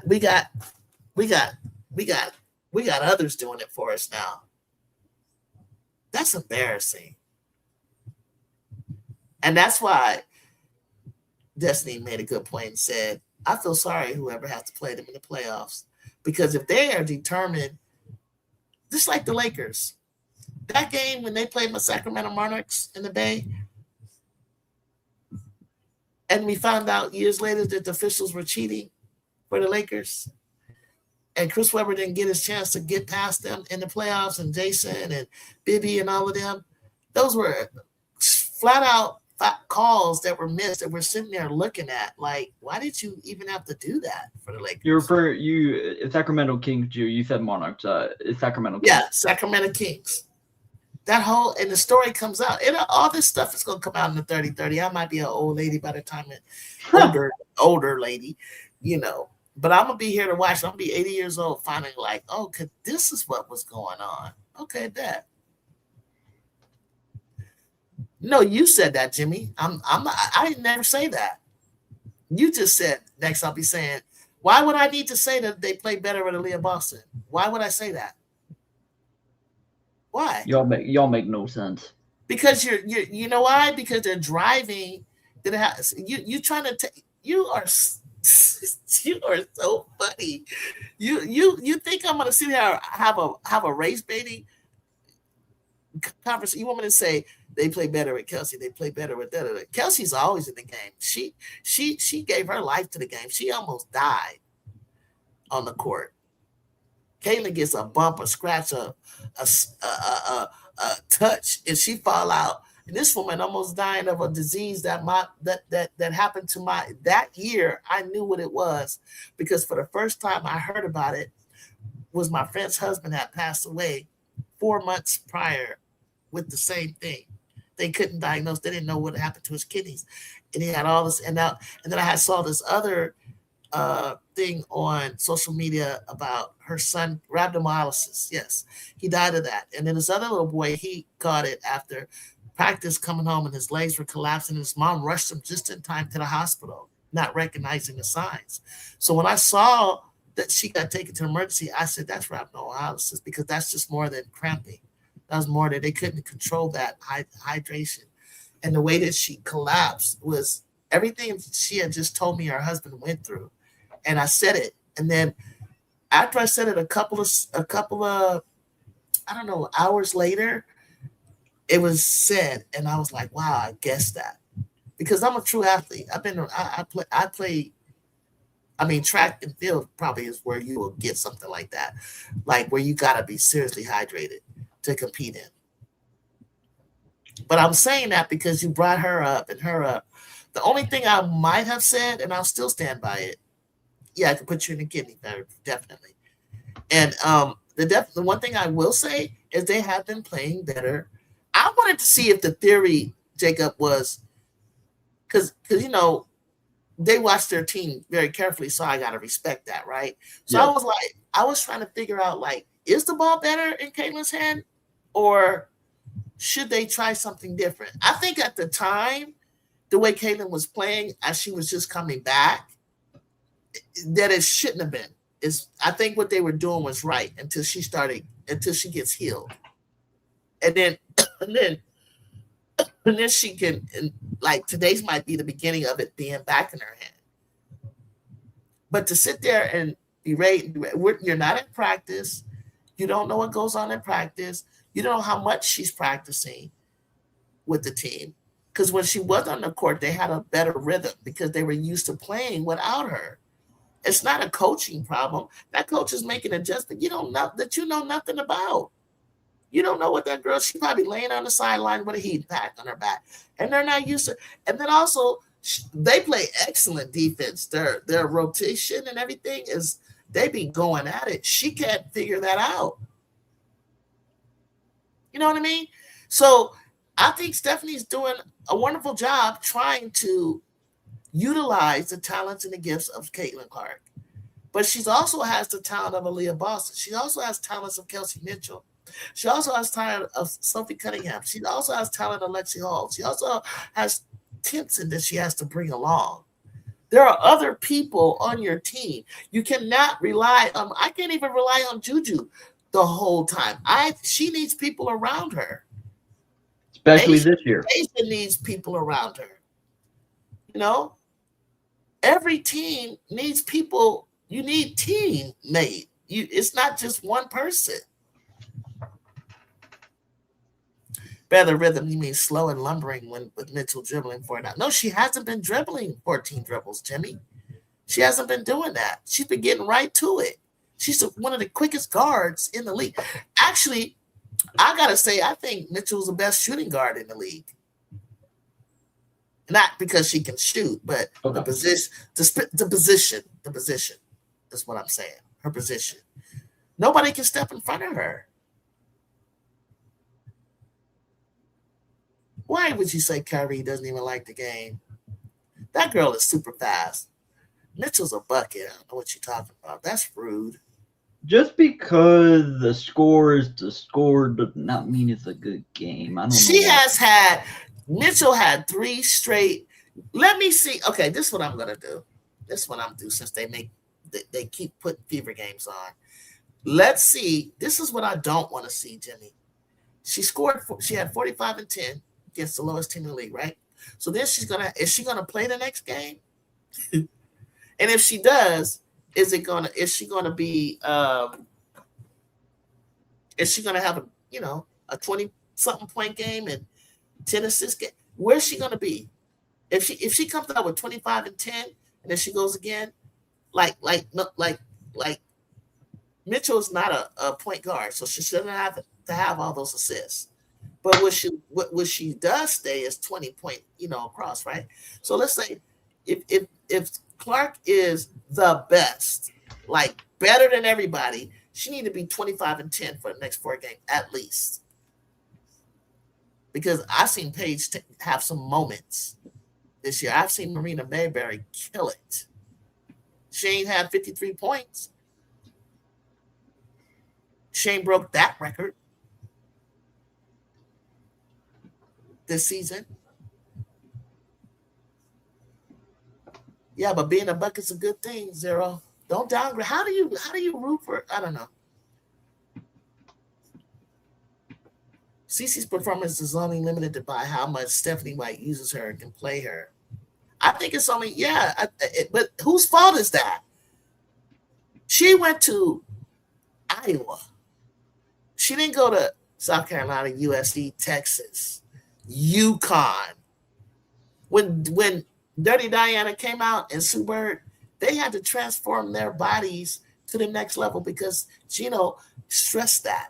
You are the number one, you are one of the top picks. You have won championships. He told Paige this too. You got to get your body up to the level to play against grown women. And Cece doesn't, I don't know, she doesn't have that. She don't have the facilities those schools have. She didn't have the work ethic. She doesn't have a trainer. Her boyfriend trains her, as far as I can see. She doesn't have her stamina sucked. Her aerobics sucked. She was gasping tonight. They had to sit her down because she's been out. She's gasping. So when she gets in the playoffs, she's gonna have a day off. Then she's gonna come back the next day. And if she was gasping like that, I don't know what her recovery looks like. No, she doesn't. She's gasping for air, Jimmy. Can't you see it? You didn't see her face in the third and fourth. Before that, she get hot. And I get it. She's building to it. I see her building up. Tonight, she looked good as far as fitness. She looked like a normal type person. But there's a tiredness that you get to and you still push through.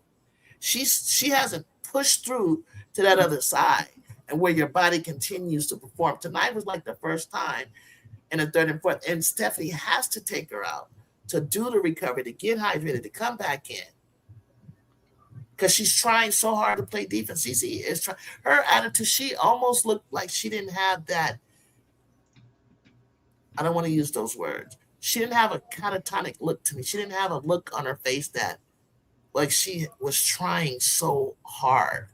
It's like she had been looking like she tried so hard to do something that looks smoother with better players. She doesn't look smooth. It's starting to come. And it'll be scary if she can get to that point where she's smooth with it and she makes it look like butter. She doesn't. She's giving all she got. She got to get stronger. If you cannot admit that, you don't care about her. I don't know what you're looking at. Because she's not a two-way player. Zero, no. She's gasping because game speed is about the same as practice speed and playing for small increments. She's not going to get adjusted to game speed, especially with newer players. Why not? No, Zero. She's not going to get to game speed unless she goddamn plays. How many games is she missing? Back. Sometimes we don't even know why. I think she'd be quietly suspended, honestly.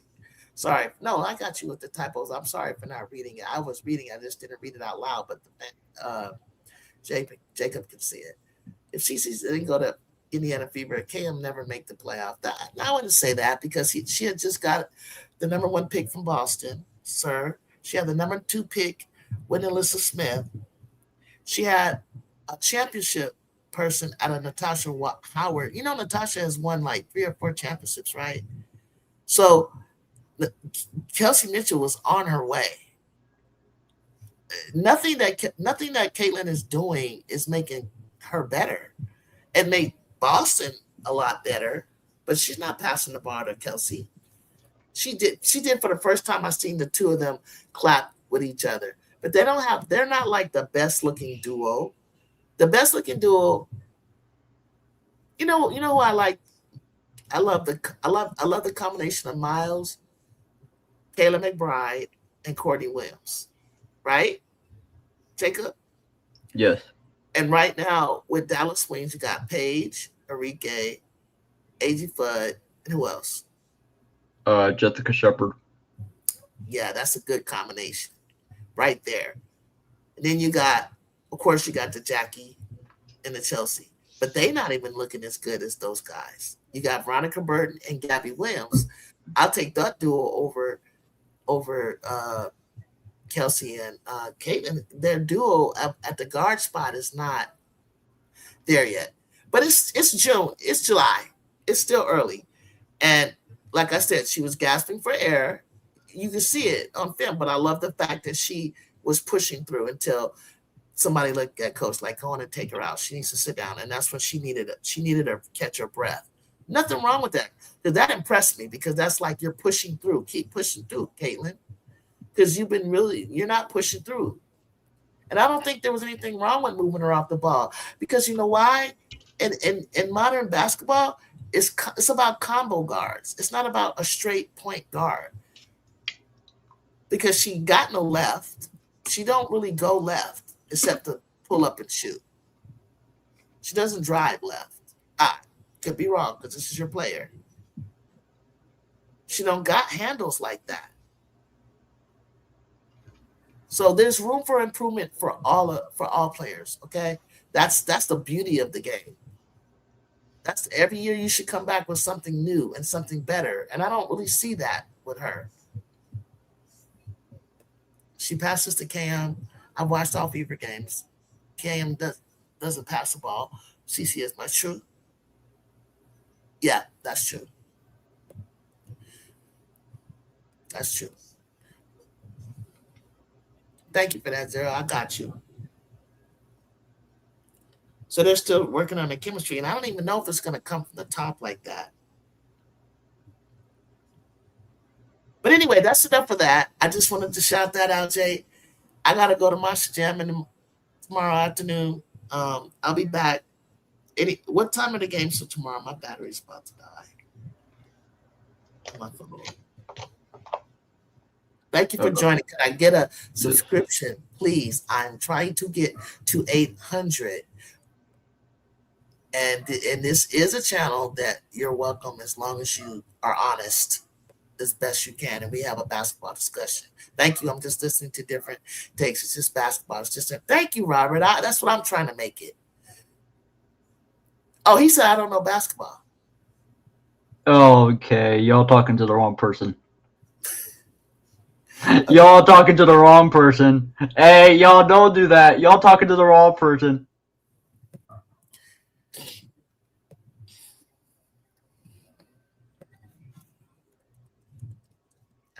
He said, I don't know that. That's cool. Yes, I don't know. I don't know basketball.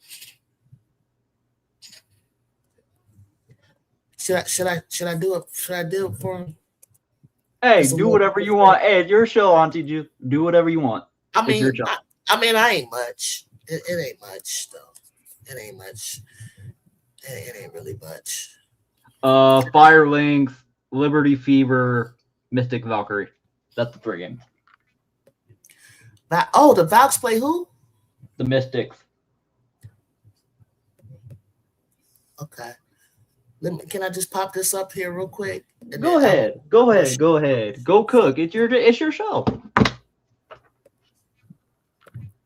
Okay. All right. So it's a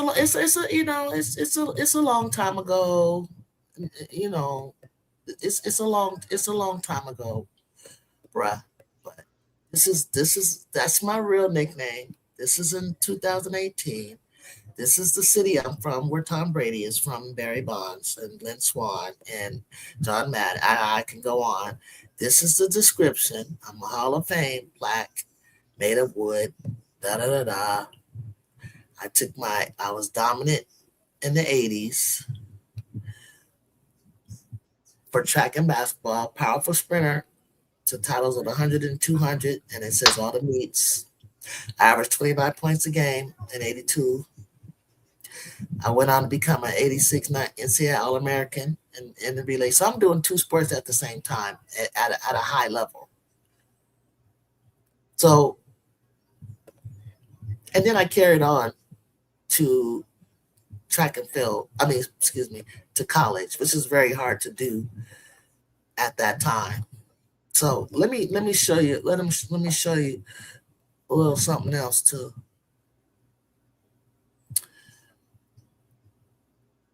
I'll let John Hoaxman. I'll let him explain because he can do it a little better than I can.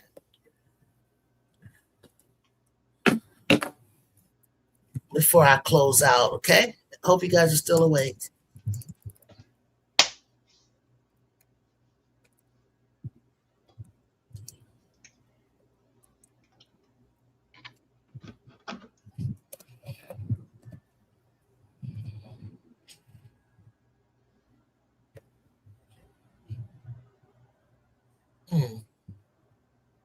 Tom Martinez was my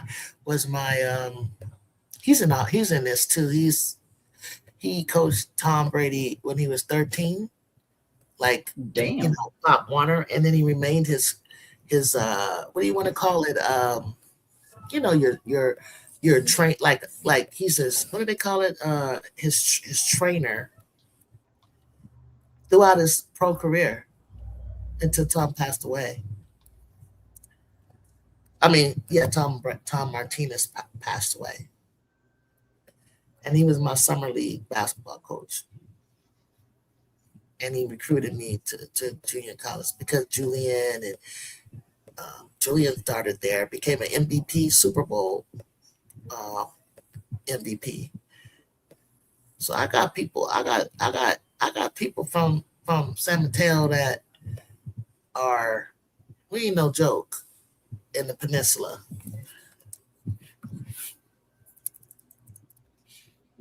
And I came in a time where they didn't even have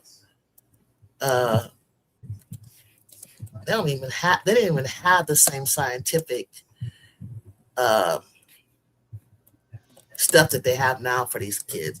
You see the kids going back to the stuff that some of us had back in the day, but you know, old style of working out. You know, working out like what's the Chicago Bear Sweetness? What's his name again? Sweetness. Oh, Walter Payton. Walter Payton.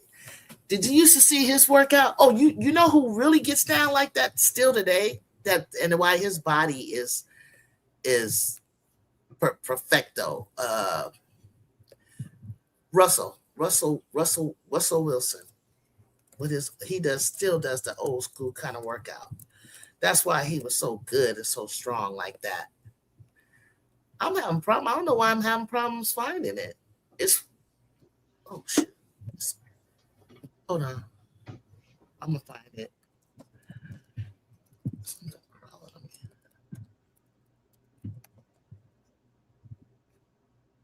This is crazy. It always pops up on here, and I can't find it. Is this it?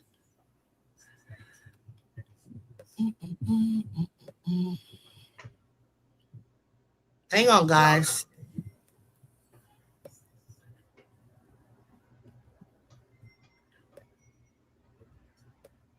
It pops up any time I do it, but today it's messing with me.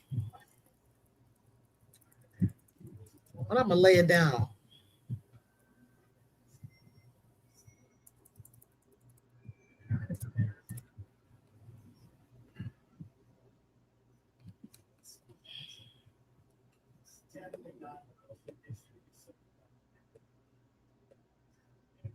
Y'all do know that Kelsey Mitchell's job is to shoot the ball, right? Compared to Caitlin Clark. Do y'all realize that? They shoot don't they shoot like the same amount? Like what was their field goal percentage tonight? But normally they shoot like the same amount of shots. Can you look that up? So Caitlin Clark shot 11 for 18. Kelsey Mitchell shot 13 for 25. So let me look that up actually. Who shot the most tonight? Kelsey Mitchell. Like by how many? Let me see. Because I think the last time I looked, she shot 7 more shots. And so Caitlin had a really good percentage. I think she shot like 60%. But 61, normally I just looked it up. 61. Yeah, 61. Normally it's not like that at all. Hey, I can check it for y'all. If she shoots 20 a game, I can check it for y'all. She did not shoot roughly 20 per game, so whoever said that is lying. Hey, Drew, wait, hold up. No, I looked at the wrong year, but still, it proved my point. She's shooting 16.4 shots today. That doesn't even include today's game. That's not going to even round out to 20. So whoever said roughly 20, you are wrong. Oh, talking about Kelsey Mitchell shots. What did they say her percentage was? Oh, he's just exaggerating. So Kelsey Mitchell shooting 49% this year. She's shooting 16 shots a game. I don't even think that's not even roughly 20. So whoever said that, that's a lie. Call them out. Say, come to the front. Come on. Hey, we're not hating. Hey. We said multiple times that she had a good game. No, he's hating. You just said she shot what she shot. Now, who's hating? Why do you guys gaslight like that? That's rude. Shoots roughly. Hold on. I'm gonna look up CC shot attempts. Hold on a second. You just gaslit him.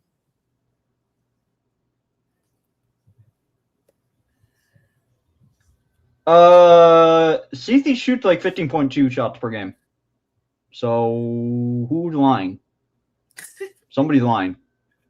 Y'all are lying. Come on, we're not doing that. Okay, we're gonna end on this. Here it is. If y'all want to stay for this, here it is. So what's his name said? I don't know sports. I don't know basketball. Okay, you hold on. Since I don't know basketball. Yeah, I'm about to go to bed too. Hold on a second. I was just about to say if I can sleep with you tonight. Sit right here. Wait till Bougie. Wait till I bring her in the other room. Okay, I'll get my pillow. Okay. Can you see this? Jacob? Yeah, I see it. You have to really pull that on. That's funny. Okay. Yeah, I know. But I haven't laid it on my show yet. So let me okay, hang on tight, guys. Let me do it like this. Ready? I'm not gonna do the whole is somebody who came along too soon. This is me. If Julie Middleton was 15 years old today, where's your sleeping bag? College scouts all over Northern California would be down at San Mateo High watching this amazing female athlete just dominate high school girls basketball. And she was a great track athlete too, but basketball was her thing. At San Mateo, back in the day, this is in the early 1980s. This is just at about the time that competitive girls sports in San Mateo County was really starting to become a big deal. And she averaged 29 points a game in high school. She could rebound. I mean, she was the best. She was the best in the area. And if she had the benefit of coming along 30 years later, 35 years later, there's no telling what that star would have looked like. Now, in fairness to everybody, in fairness to her, she did well. She went to Cal State Northridge. She played ball there. She was outstanding. Everything was good. But it's funny how timing really is everything. A lot of things that happen to everybody here is timing, luck, who your parents are, where you live, who your teachers are. A lot of it is chance. And you only really have one shot at some of this stuff. So Julie made the most of it, but I'll tell you what, it would have been fantastic to see her coming along 35 years later. Oh my. Anyway, Julie, come on up and talk to us, please. Right here. So look, I did that to say this. Not everybody had the opportunity to play. It was players like myself, players that came before, that Cheryl talks about all the time. When you get offers and you get letters, right? And I'm being pulled in two different directions on what I want to choose to do. And I'm running in some of the top runners in the 80s in California. I have no formal track training. I have nothing. I'm just straight racing in the street, being a kid. Same with some of the other girls. Now, my play sister, Leslie Maxey, if you know who Sydney McLaughlin is, Leslie was younger than her when she set the world national junior record that Sydney McLaughlin had. I have great athletes around me that are just regular my friends. And I just love to play ball. I just love to run. Yeah, I had no special training or anything, special spikes, ran on dirt, ran on some all-weather tracks, competed against some of the top runners. You know, my roommate that was on that on that bus was Cheryl Miller's teammate that had won the championship, the state championship that year. Like, I'm surrounded by greatness. Cynthia Cooper's mom went to my church. Like, I just know these people. We just got to play. I got to play with Lisa Leslie and Tina Thompson inside of the gymnasium before the WNBA started, getting her ready, getting my homegirl Nikki McCrimmon, who I did a show on, that played with Lisa Leslie and went to the Sweet 16 Elite 8 and won two WNBA championships with Cheryl on my show. And I don't fucking know basketball. Watch your mouth sometime, bro. Everybody didn't get the opportunity. If I like he said, if I come along 35 years later, there's no telling. I'm not saying I would have been Juju Watkins, but the point is I could play. And I know the game. So don't do that. I'm only giving you my analysis of stuff. I'm only going to see what I can see. I can do an eye test and tell you, and I never took anything tremendously away, but no, do I think she's the best right now? No, I don't know that her ceiling can even get there because there's work she's got to do. And I see what's coming. I see what's coming with my own eyes because I've seen the Gamecock girls. I've seen Texas girls. I watched UCLA consistently, that group, and the Trojans beating them. I seen UConn last year in person.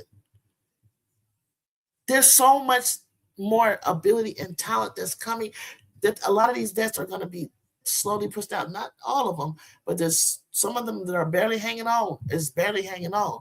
And that's good for the game. It's good for the game. Angel and Caitlin are good for the game. They are a part of the NIL era. They are part of getting fed for the work that it'd be like 4 hours a day, sometimes 5 of our hours of our day we're not getting paid for. Sometimes we didn't even have time to eat. We got to go to school. We had to travel. I missed a lot of school. These kids have tutors to travel with them. They got Zoom. What do you guys call that class when you can watch online classes? And we didn't have any of that stuff. What we were doing, ushering in Title IX era, helped to see what you're seeing. So don't say, do some research on who you watch just behind and sharing with you. And you might understand why I feel confident to say some of the things that I say, because I'm seeing the best college basketball player, because I have season tickets every game. And I didn't just buy it just because they said it. I said, well, let me go see Juju Watkins. I'll tell you who she is. Me and Cheryl are in the same grade. So I got to see how she ushered in. I got to see Teresa Edwards. I got to see Natalie Williams at UCLA. I got to see Donna. You know what I'm saying? Like, don't do that. Okay, for the last time, it was a joke because it's absurd to insist that a living legend doesn't know. Obviously, you know basketball. You have over 700 subscribers. Thank you. She pulled it quite a bit. KM has a green light regardless. I mean, I think she should. I think Kelsey Mitchell has earned it. But she's been on the team for like 10 years. And you know how long it took Candace Parker to win a championship for my Sparks? Did you know it took her 9 years? 9. She only got to play with Lisa Leslie 1. And all you guys pull this card out. Kelsey Mitchell, it wouldn't have happened without Caitlin coming. Nothing's happened. Caitlin wasn't even playing during the Commissioner's Cup. Slow down. Stop putting all this pressure on her. Let us fall in love with her organically. Hey, hold on, Drew. Sorry to interrupt. Is 49% from the field shooting percentage that bad for a guard? Yes or no? Whoa, that's good. Okay, thank you. Because the road was chosen, literally said it's bad for a guard, so I'm confused. Oh, I just read that. Well, let's ask him what he means. 49%. He's talking about Kelsey Mitchell. For a guard, who even shoots at 40%? Is that like their average? 49%. I doubt that's the average. The only people that are shooting, the only person that's shooting over that would be low for a post player who's 2 feet from the basket most of the time, not a guard who's even further out. I'll tell you who's the highest shooting guard in the league. Right now, this year. Or is that what you want me to do this year or This year. okay, who is currently you guys want to guess? 45. No, do you want to guess who it is though? I'll tell you, I'll guess I'm gonna guess it's Olivia Miles, but give me a chance. I'll actually I believe it is Olivia Miles because she's shooting like over 50%. Because if she is, I'm like, God damn. No, she is. I checked it earlier. She's shooting over 50%. I said, damn. That's impressive. I can't lie. Yeah, considering how you guys was not on that Kelsey, Olivia Miles tip. Okay, so let's see. Cause I do this out of the top of my head sometime, and I shouldn't. No, I'm not talking about field goal attempt. Field goal percent. I should have said field goal. No, field goal percentage. Because I think Caitlin has the highest field goal attempt. She been trying to find that. She's been trying to find that basket for a minute, which I get. She sat out all dang near a year. Oh, Kennedy Carter had it. Overall field goal percentage among WNBA guards, not forwards, not centers, it was Kennedy at 60%, but I can't count her no more. Then it's Caitlin. Yeah, she's not in the league. Desperately. And this is another one that you guys, a lot of you guys ignore. I saw it when she played us, when we played against, when Juju was playing, we went to UConn, and I knew that she came over as a fifth-year guard from Ivy. I said, I like Caitlin Chin. I said, why don't she shoot more? Because she was shooting like that in the Ivy, but he wasn't letting her do it. But she kept getting free because AZ couldn't do nothing. She was on the bench. Paige was trying to lock up Ju, and she would only score when Ju wasn't on her. And so it was funny to me. And then guess who else who got a high percentage? A rookie, Pauline Astur, 55.3%. Kelsey Plum was shooting. Now, Kelsey was cooking before she got injured, 52.7, and then Paige is 51.3. High volume shooters, Kelsey Plum, 52. Becker's 51. Kelsey Mitchell, 48. Marina Mabry, 46. Caitlin Clark, 42. So if you're comparing starting guards who create a lot of offense, Kelsey Plum was currently at 52.7, but Kennedy Carter at 60%. But she's not even a starting guard. I don't know why they said Kennedy Carter. So that's not really mediocre. Mediocre is like 20-something%, 30. 30, Low 40s. You should be like, because Juju shoot in college 41.2. Caitlin was around that. 3-pointers are usually around. Oh, you're talking about her career. Okay, I got you. Mid threes or something like that. But you're shooting from a further distance than the bigs. Caitlin Clark is keeping her value up and confidence before asking to be traded. Oh, that's another thing before I go. This makes me laugh so hard, Robert. Where do you think and who do you think needs Caitlin Clark on their team? Because obviously you want her on a team that I would imagine is a contender, right? Minnesota, you can't go there. No. The Valkyries, you can't go there. No. Las Vegas, what? You can't go there. Becky and Natalie are not going to put up with that shit. You can't go to the Wings. They're overcrowded now. Okay? They're overcrowded. So now you're back almost to where I'm going to keep going. Who's next? You're not going to the Dreams. We have Jordan Canada. You're not going to Dallas. I said that. Oh, you said that. Okay. So that's 5. And they're already ranked 7th. So where are you going? You going to Seattle?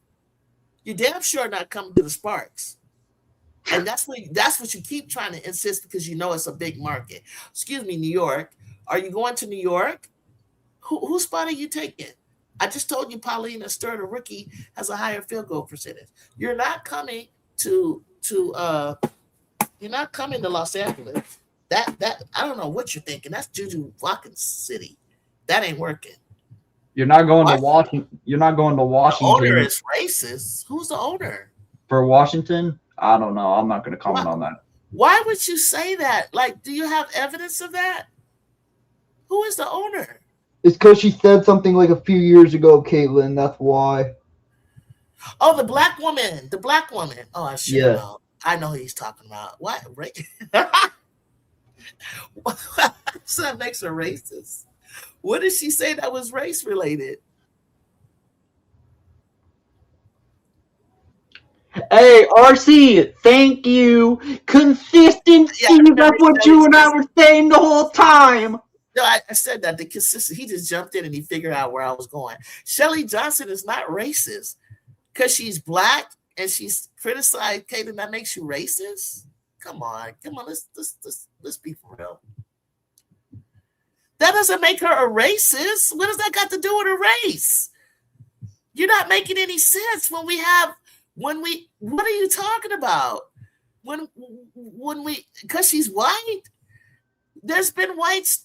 Brianna, why are we having this conversation? She didn't pick on her because she's white. What is that? Okay, but do you know how old those records were? It was time for them to be broken. And guess what? They're going to be broken faster with the Michaela Blakes, Juju Watkins, Madison Bookers, Jazzy Davison. Like, Aaliyah Chavez, do you know these players are coming? Those records are made to be broken. You're thinking that they're going to last. Because what makes a generational talent? Because I want to know. Because that makes me a generational talent in track. And maybe in my rebounding. In California at the time in the 80s, I had 36 boards. The only people that had higher boards in the game were something like an amazing 43 or 53, something like that. But me, that was something that hadn't been done yet. In Northern California, it took them 20 years to break my 100-meter record. And who broke it was Jennifer Tarma, who was in the Olympic Games.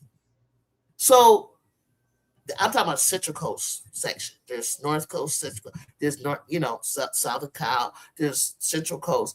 California is huge, and if you hold a record for 10 years or 20, does that make you a generation? That should make you a generation talent, right? Or does it have to be 40?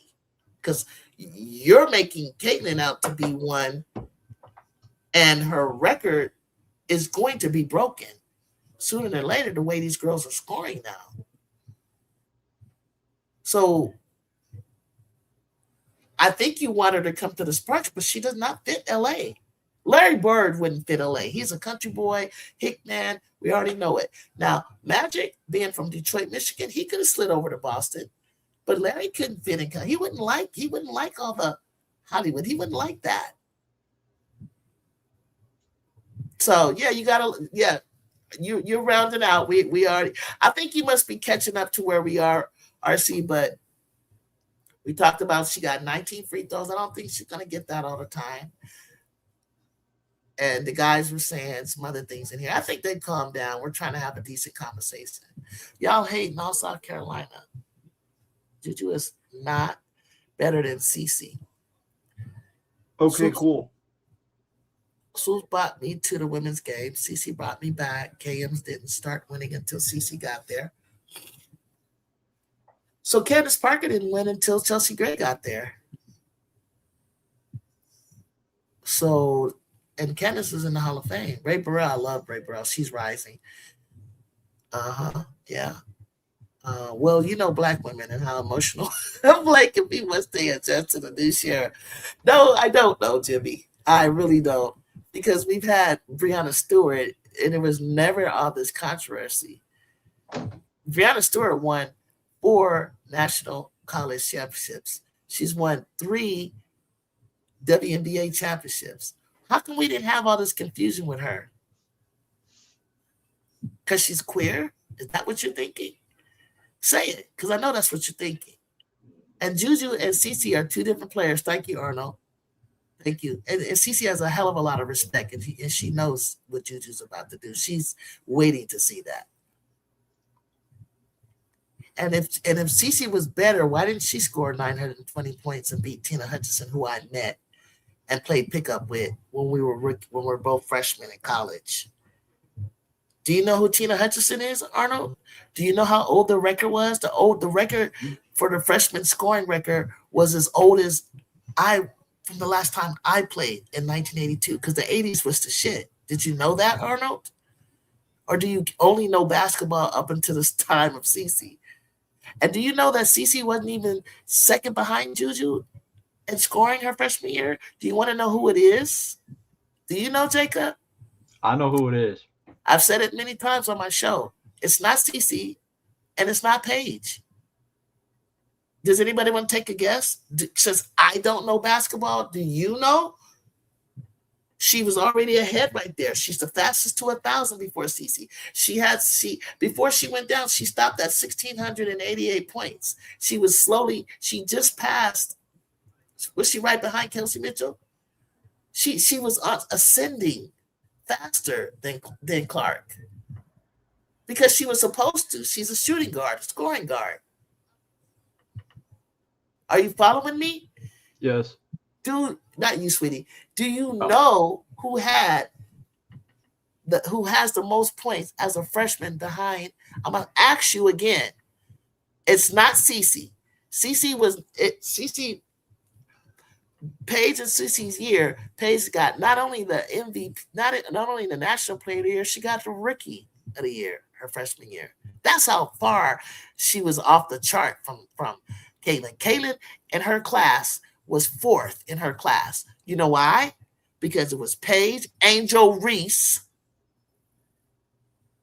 and I believe it was Cam right after that. Camilla or Cam, and then comes Caitlin. Okay? So as a freshman is Juju, 929 points. She had the record prior to that was Tina Hutchinson with 898. She shattered that motherfucking record.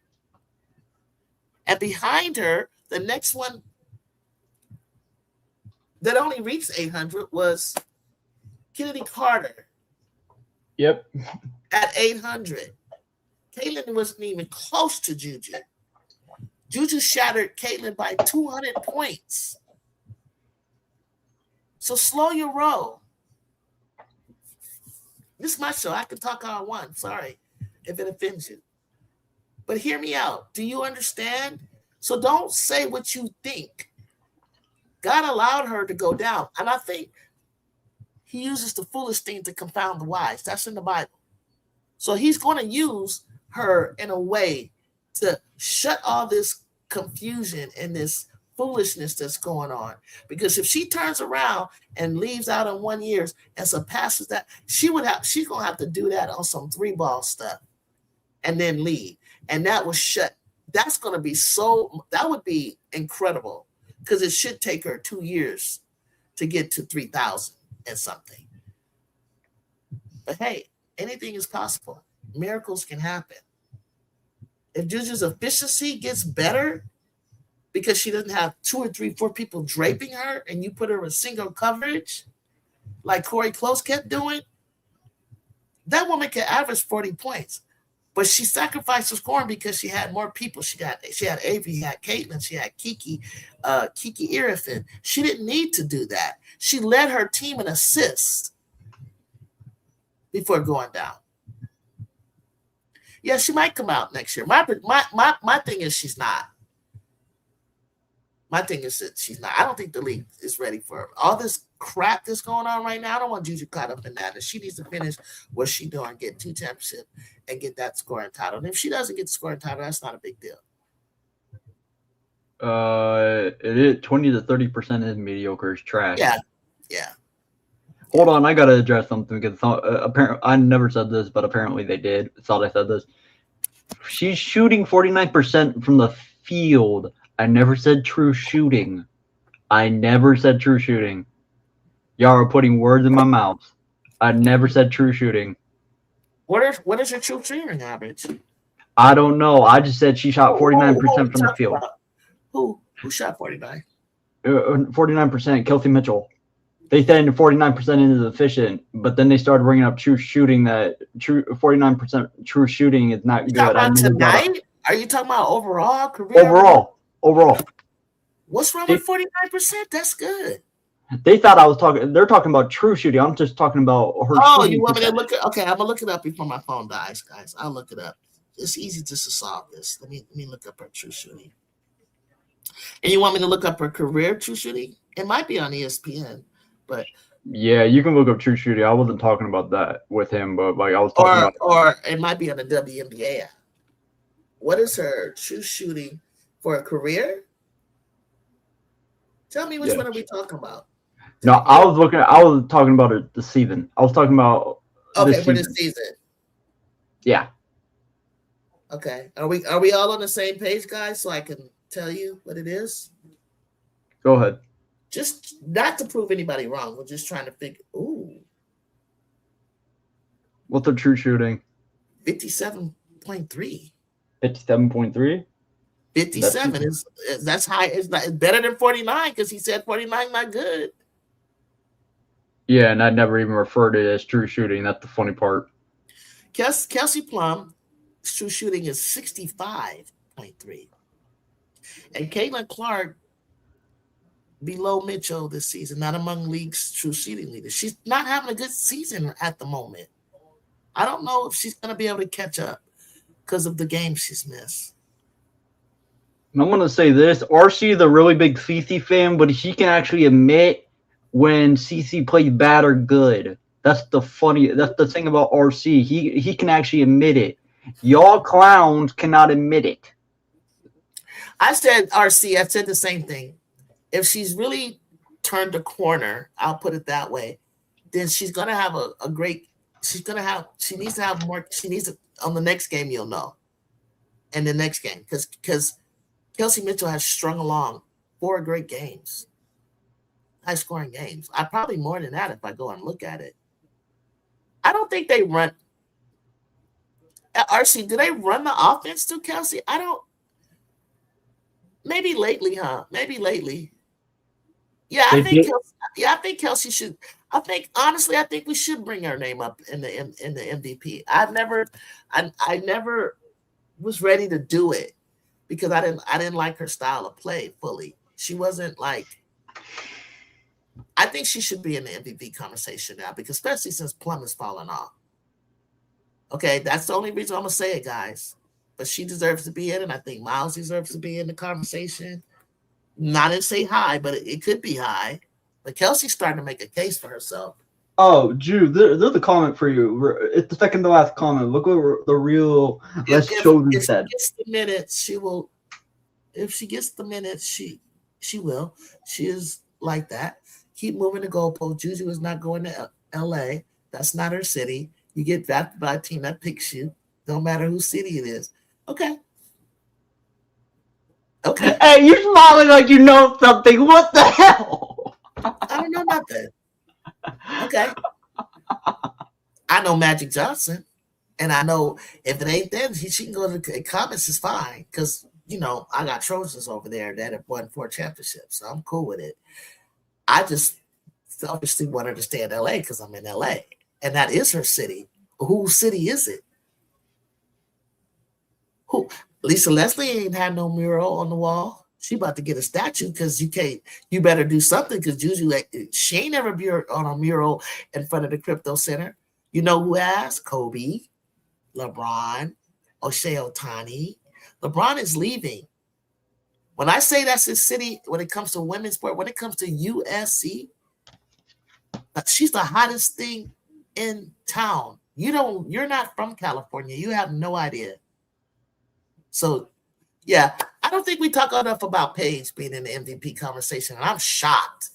I need to do that a little more. I got to give Paige her flowers. She's quietly building a case and she's way above. So what happened to Paige in the Clark thing? I thought Clark was better than Paige. She better get herself healthy because she's shooting her own self in the foot. Asia, Paige, Miles, and Stewie. Stewie's been having a great game. I think it's Clark. I think it's Asia Wilson. Then it's all about who's around here in second. That's just my opinion. Oh, hey, Drew, remember, you know me for a while. I think you know me for about like a year. So remember when I said Paige was better, CT was better than Paige last year, and y'all got on me for it? Before? Yeah, I agree. I think she definitely was. No, not last year. You mean her before Caitlin's second year and Paige's first year? I said that Caitlin was better than Paige. Y'all got on my ass for it. I mean, obviously she got to get to the league first, and then so the only thing that Paige could have chased was, her record. But Paige didn't have the same caliber of players. She had two number two draft picks at the time that Caitlin got to play with Melissa and Kelsey. Kelsey was the leading scorer out of college of all time until Kelsey Plum. And then you had Boston come in, and here she comes at number one. So she had a way better. Natasha Howard had won championships. She had a way better team. All right, my little man got to go to bed. All right. And he wants to sleep in my studio room, so I got to shut this down. But no, this is a great conversation. If you guys can hit the subscribe button so you guys can come back. I love challenging my brain. I love looking up stuff, and I love evidence, facts, and just clarifying things, because I had to learn how to navigate. Like maybe next time I'll go into the WNBA app and really try to pull it out and let's really look at this stuff, because we're all doing eye tests. We're all analyzing. We're all going by our feelings, sometimes our bias, but also some of you guys could predict things because you see a trend going a certain way, and that's good to talk about too. I think a lot of times when we were comparing apples to oranges sometimes and not just giving the credit, like I give Caitlin her credit. I just don't think you should overhype somebody too soon. Like, let it happen. As much as I can sit here and talk about Juju all night and all the things that I see, there's still I want to see her be able to play with players of her level that are around her to a degree, that she's not so much gravity and so much pull that she has no release valve, you know what I mean, from other players. So they can just easily, even when they were trying to easily trap her, what did she do? Euro, step through, play through contact, pull up. She had to do, come on, give that kid the same singular coverage I see other people getting, and there's no stopping her. Okay, she's just that good. And I got another kid for you, Jazzy Davison, Sanaya Hall, Satia Fagan, and of course, the best on-ball defender and perimeter defender, Kennedy Smith. That's it. That's what I'm talking about. I'll talk about other teams. We're gonna do a college thing, but I gotta bring the people up that's their team, and then throw in what I gotta say. But we're gonna do it fair. But I want you to come back and join me. If you look at the bottom, please donate to my channel. If you felt like to $9.99, I got a super chat today. If you feel like you like what you hear, donate to the Cash App, Juju on the Beat. It's $, Juju on the Beat 100. Also, I'd like you to help me get to 800 subscribers. I'm celebrating. I'm at one. Just one of you guys will take me to 800, by the way. That would take me. I was just trying to get to 800. But if you all can help me get there or even beyond, then my next goal is 1,000. Okay. Mm-hmm. So I would really, really, really appreciate it. I enjoyed you, Jacob. Keep an eye out. Make sure you hit that notification bell so you know when I'm up. Keep talking about it. Tell other people what you've heard and how you've enjoyed it. RC, I know you probably had to do your baby feeding. You had to probably wake up and feed that baby. You're a good man, RC. You're a good daddy. Nice to meet you guys. Road to Less Chosen 0. Jimmy. JC was on here. Who else did I meet tonight? Arnold. Ramos. Robert. Jimmy Fields Jr. I think I met see Jimmy Fields Jr. in here sometime. Thank you all. If I missed your name, charge it to my my head, not my heart. All right. I'll talk to y'all soon. Peace. Bye now.